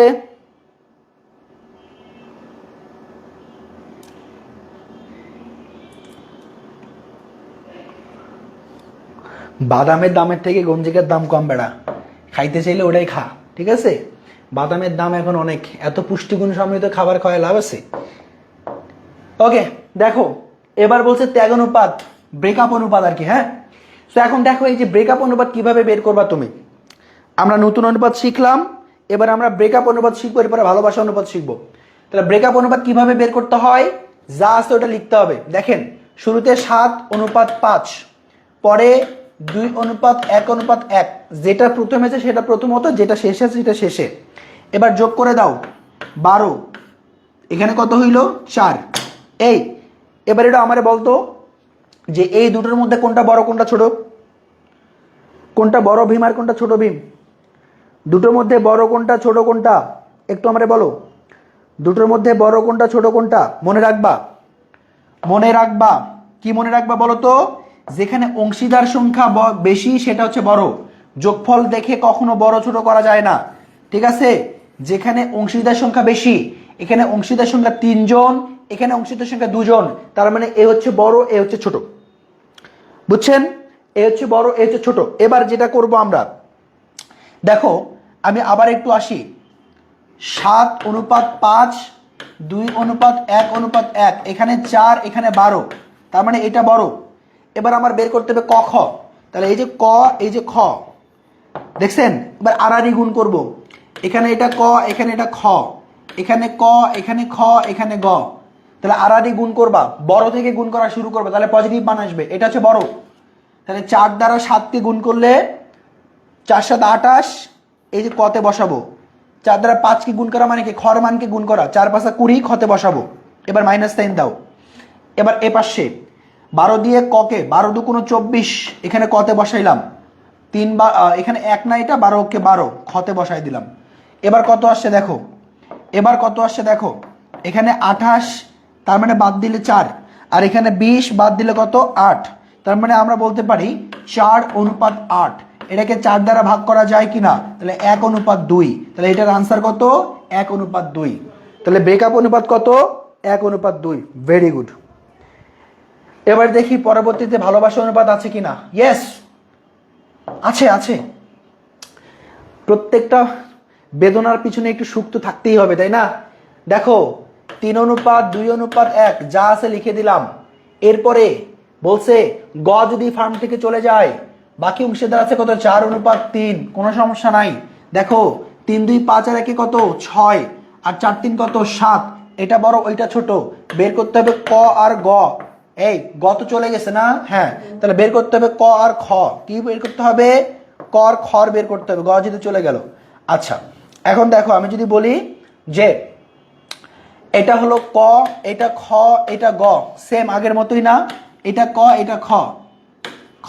তাহলে এখান দেখেন এটা যেহেতু বড়, গুণ করেন 4 6 24 4 আর 3 6 18 18 মাইনাস 3 7 21 7 2 কোনো কত? 14। তাহলে এখানে কত হয়? 3 আর এখানে কত হয় বলো তো? 4। তাহলে 3:4 হচ্ছে এটার লাভ অনুপাত। বুঝছেন? গুণ করাটা মানে আড়াআড়ি গুণ। এই যে দেখো 7 দিয়ে ককে গুণ করছে, 3 7 21 21 বসাইছি। 7 দ্বারা খর মানকে গুণ করছে, 7 2 14 যে খতে বসাইছি। 6 দ্বারা 4 কে গুণ করছি, কর মানকে 4 6 24 বসাইছি। 6 দ্বারা 3 কে গুণ করছে, খর মানে যে খতে বসাইছি। এখন এটা কেন আগে বসাইছি? কারণ এটা গুণ করলে বড়, বড় থেকে ছোট মাইনাস করলে পজিটিভ মান আসে। তুমি যদি এটা থেকে এটা মাইনাস করো তাহলে এখানে মাইনাস মান আসবে। যদি মাইনাস মান আসে ওটাকে ইগনোর করবা তখন, ঠিক আছে? মাইনাস মান আসলে ইগনোর করবা। মাইনাস যেহেতু না আসে ওই জন্য আমরা বড় থেকে ছোটকে বাদ দিই। বুঝতে পেরেছেন? ওকে, আচ্ছা এবার আসেন, এখন আসেন এখানে একটা প্রশ্ন হচ্ছে যে আমাদের লাভ অনুপাত আর আমাদের ব্রেকআপ অনুপাত কখন হয় আসলে, বুঝছেন? এটা মনে হয় একটু লাল দিয়ে লেখা উচিত, তাই না? আচ্ছা, একটু ভালো করে আঁকাই, আমি যদিও পারি না। লাভ অনুপাত আর একটা হচ্ছে ব্রেকআপ, একটু মানে খুব গাঢ় দিয়ে লিখতে হবে। হ্যাঁ, এটা হচ্ছে ব্রেকআপ অনুপাত। ওকে, এখন আসেন আমি যদি একটু বলি যে এই অনুপাতটা কখন আমরা বের করি আর এইটা আমরা কখন বের করি। কিচ্ছে আরে না, বইয়ে থাকেন বইয়ে থাকেন। দেখেন, আর এই অনুপাতটা আমরা কখন বের করব, তাই না? আচ্ছা, তো এখন যদি আমি বলি যে দেখেন একটা আপনার মন ভাঙ্গা, হৃদয় ভাঙ্গা, আর একটা হচ্ছে মন ভালো লাগানো। হ্যাঁ, তো দেখা যায় এরকম, ধরেন এখানে দুজন বান্দাকে আমরা নেই। এই নাম কি? এটা একটারে নাম নেই, ডন্টারি সাদিয়া ইসলাম, খুবই কমন নাম। এটারে নিলাম। তারপরে ধরেন সাদিয়ার সাথে কারে নিব? সাদিয়ার বান্ধবী ঐশী নিলাম। ঐশীর বান্ধবী আরেকটা নিলাম কি? রিয়া। 3 জন। তাহলে সাদিয়া, সাদিয়া, ঐশী আর রিয়া। আমি জানি না যে তোরা বান্ধবী কি না, বাট ধরে নিলাম যে তোরা 3 জন বান্ধবী, জানের জিগার, বেস্ট টু। ঠিক আছে, একে অপরের নামে ক্লিপ লাগানোতে ব্যস্ত। এখন দেখ আমি যদি বলি যে এই যে ঐশী বেচারি আছে, তো এই ঐশী বেচারিকে রেখেই সাদিয়া আর রিয়া গেছে খাইতে একটা রেস্টুরেন্টে। বোঝা গেল?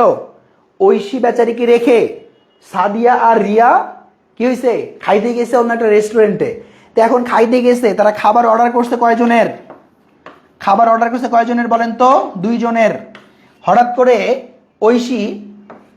ঐশী হচ্ছে সেখানে গেছে, মানে তারা জানে না, সাদিয়া এবং রিয়া জানে না যে ঐশী আসবে। তো এখন হুট করে ঐশী কপাল গুনে চলে গেছে, যে দেখে সাদিয়া এবং রিয়া খাইতেছে। তো এখন যেহেতু বান্ধবী, বলবে না কিরে তোরা আমাকে না রেখে চলে আসছিস, আমাকে ডাকতে পারতে, এরকম বলবে না? আচ্ছা, এখন এইটা বলার পর ওরা তো এখন থতমত খেয়ে যাবে। তো বলবে ঠিক আছে বান্ধবী, ভুলে গেছিলাম, আয় বস, আমরা প্ল্যান করে আসি নাই, খাইতে বস। তার মানে দেখেন অর্ডার ছিল সাদিয়া এবং রিয়ার, মাঝখানে আসলো কে? ঐশী। তাহলে খাবার অর্ডার ছিল 2 জন, খাবে কয়জন? 3 জন। তাহলে এই যে ঐশী যখন আসলো তখন 2 জনের খাবার থেকে কি খাবার ত্যাগ করতে হলো না? 3 নাম্বার ঐশীর জন্য করতে হলো কি না? হলো। তার মানে এই যে 2 জনের খাবার 3 জন খাচ্ছে, তার মানে কি তখন খাবার ত্যাগ করতে হলো। যখন লোক আসবে, যখন কোনো নতুন অংশীদার আসবে, তখন আমরা কি করব? আমরা তখন হচ্ছে এই যে ত্যাগ অনুপাত করব। ঠিক আছে, তার মানে ঐশী আসার সাথে সাথে ত্যাগ অনুপাত চলে আসলো। তাহলে যখন আমাদের নতুন অংশীদার আসবে, এই নতুন অংশীদার আসা মানে আমার কি করতে হবে? আমার ত্যাগ অনুপাত করতে হবে। ঠিক আছে, ওকে। এবার দেখেন ঘটনা উল্টাই, এবার উল্টাই। ঠিক আছে, তো এবার কি হয়েছে, প্রথমবার কি ছিল, প্রথমবার ঐশীকে নিয়ে যায় নাই, তখন বলছে আল্লাহ তোরা আমাকে না রেখে চলে আসছিস, এরকম বলছো। হ্যাঁ, তো তখন কি হয়েছে, এই যে সাদিয়া এবং রিয়া বললো যে ঠিক আছে বান্ধবী মন খারাপ করিস না, আমরা আবার কোনো একটা ট্যুরে যাব, তাই না, আবার আমরা আউটিং এ যাবো। তো যেই কথা সেই কাজ, তারা তিনজন একসাথে কি হয়েছে, আমার এবার ঘুরতে গেছে, বুঝছেন। এই যে সাদিয়া, ঐশী আর রিয়া একসাথে খাইতে গেছে একটা রেস্টুরেন্টে, খাবার অর্ডার দিছে কয়জনের, খাবার অর্ডার দিছে 3 জনের, খাবার চলে আসছে, বিলো পে হয়েছে। কাহিনীটা কি, মাঝখান থেকে সাদিয়ার একটা কল আসলো, বুঝছেন তো কার কল, হ্যাঁ সাদিয়া, খেয়াল করেন তো কি হইলো, 3 জনের খাবার অর্ডার দিল, মাঝখান থেকে সাদিয়ার একটা কল আসলো, হ্যালো আসতেছি, ঠিক আছে, কার কল এখন বুঝে নেন।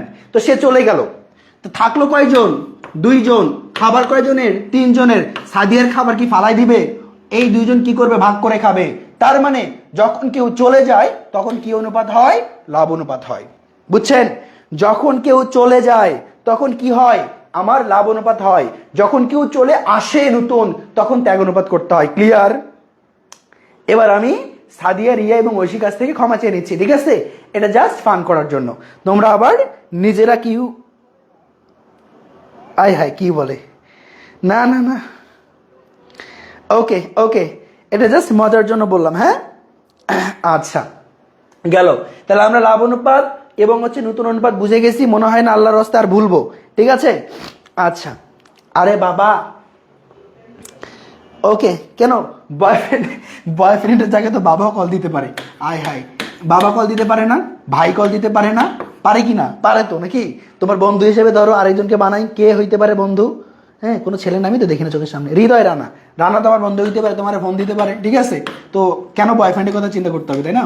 ওকে যাই হোক, থাকতেও পারে, আমাদেরকে হয়তো বলতেছে না। আমি একটা নাটকে আজকে দেখলাম এরকম বলতেছে যে ছেলেটার নাম সম্ভবত জিসানি, মানে আমার নামে নাম, বুঝছেন।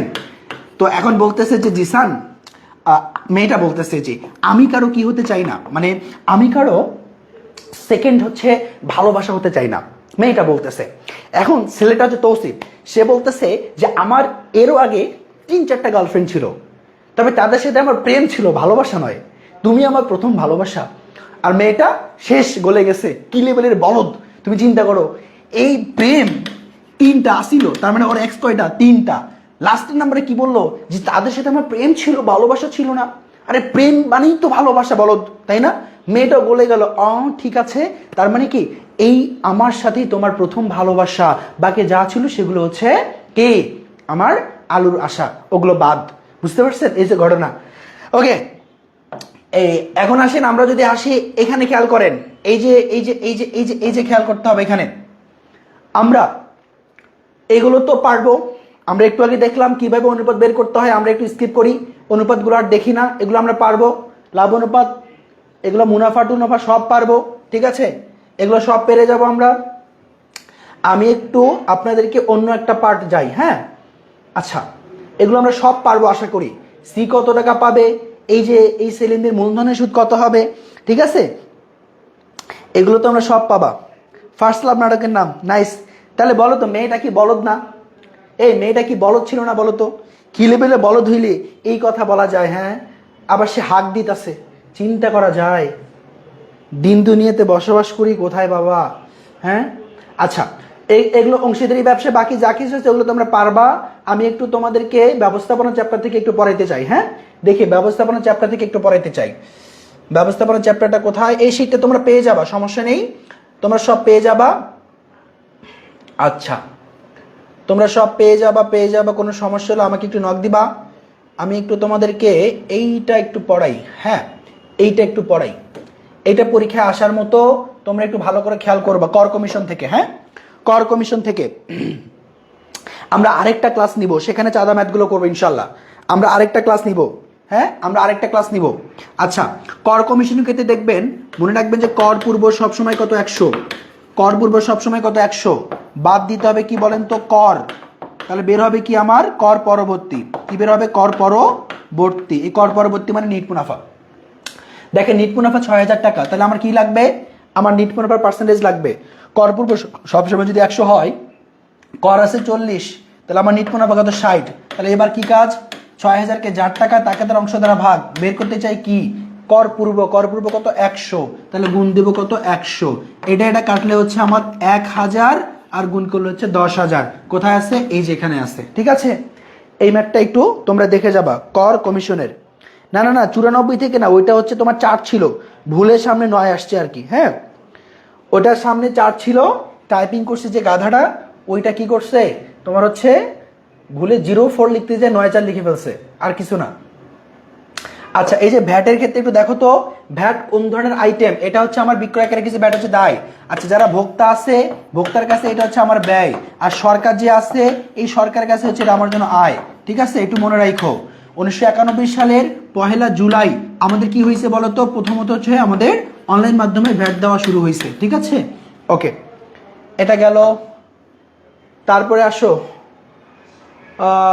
ওকে, আমি একটু তোমাদেরকে একটা ম্যাথ দেখাবো, একটু এই ধরনের ম্যাথটা এবার আসার পসিবিলিটি অনেক। আচ্ছা, এখানে আরেকটু একটু ব্যাপার দেখাই, এই যে ভ্যাটের যে ব্যাপারটা একটু বলি তোমাদেরকে। দেখেন, বলছে 10,000 টাকার পণ্য বিক্রয়ের উপর 15% ভ্যাট, তাহলে আমার এখানে 10,000 টাকা যে আছে এটার মধ্যে কোনো ভ্যাট নাই, এর উপর 15% যদি আমি পার্সেন্ট করি তাহলে 1500 চলে আসবে, টোটাল কত হবে 11,500। এইটা একটা জিনিস, 11,500 আনসার, এটা আমার নগদান বইতে যাবে। কিন্তু যদি বলে এই টাকার মধ্যে ভ্যাট ইনক্লুডেড আছে, তখন কিভাবে বের করবা? ধরো আমাকে বললো যে 1 লক্ষ আমার কত আছে 15,000, এই 1,15,000 টাকার মধ্যে ভ্যাট ইনক্লুডেড আছে, তাহলে কি করতে হবে? তখন 15/115 করে দিতে হবে। ঠিক আছে, কাটাকাটি করলে 1, আর এখানে কত আসবে 15,000। এইটা হচ্ছে ব্যাপার, মধ্যে থাকলে এভাবে বের করবো, না থাকলে শুধু পার্সেন্টেজ করে দিয়ে যোগ করে দিব। আচ্ছা, এই ওই কোটায় গেল, ওইটা কই কই কই কই কই ওইটা কোথায় কোথায় কোথায় কোথায় কোথায়? আচ্ছা, আই গেস পেয়ে গেছি।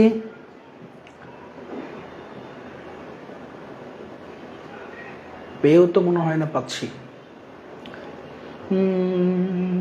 কিধার কিধার কিধার,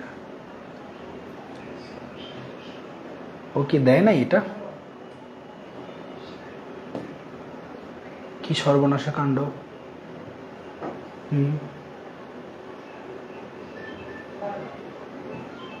কেমন গাধার গাধা। আচ্ছা, এখানে সম্ভবত দেয়নিও, মিস করছে সম্ভবত, এটা আমার চোখে পড়ছে না। আচ্ছা আচ্ছা, আমি একটু বলি, তারপরেও আরেকটু খুঁজি। হ্যাঁ, আরেকটু খুঁজবো,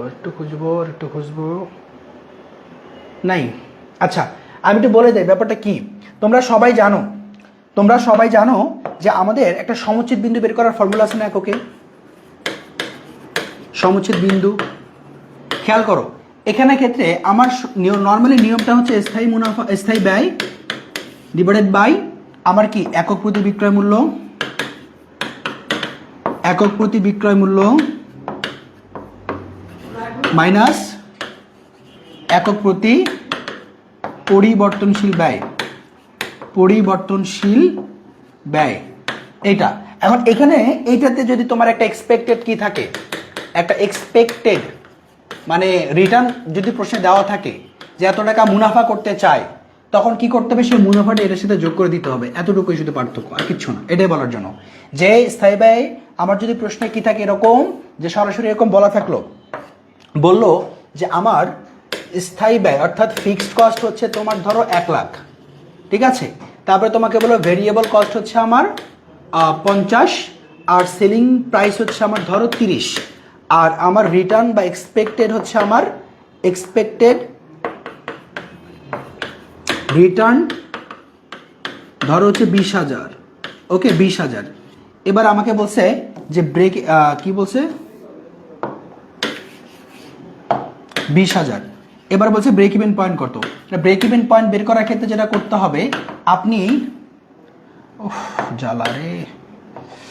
আচ্ছা, যেটা করবেন, এই যে দেখেন 1 লাখ টাকা এখানে আছে, এর সাথে 20,000 যোগ করে দিবেন, নিচে কি করবেন 50 - 30, এটাই হচ্ছে যা আসবে, সেটাই হচ্ছে উত্তর। এভাবে একটু করে দিন। হ্যাঁ, ঠিক আছে, বাকি ক্লাস আমরা ইনশাল্লাহ পরবর্তীতে নেব। আজকে আর এনার্জি নাই, ঠিক আছে, আরেকদিন আমরা আরেকটি ক্লাস নিব ইনশাল্লাহ, মঙ্গলবারে নিব, মঙ্গলবারে বাকিগুলো নিয়ে আমরা কথা বলবো, ঠিক আছে। সো আজকে এই পর্যন্ত, সবাইকে আল্লাহ হাফেজ, সুস্থ থাকো, ভালো থাকো, আমার জন্য দোয়া রেখো। আসসালামু আলাইকুম সবাইকে।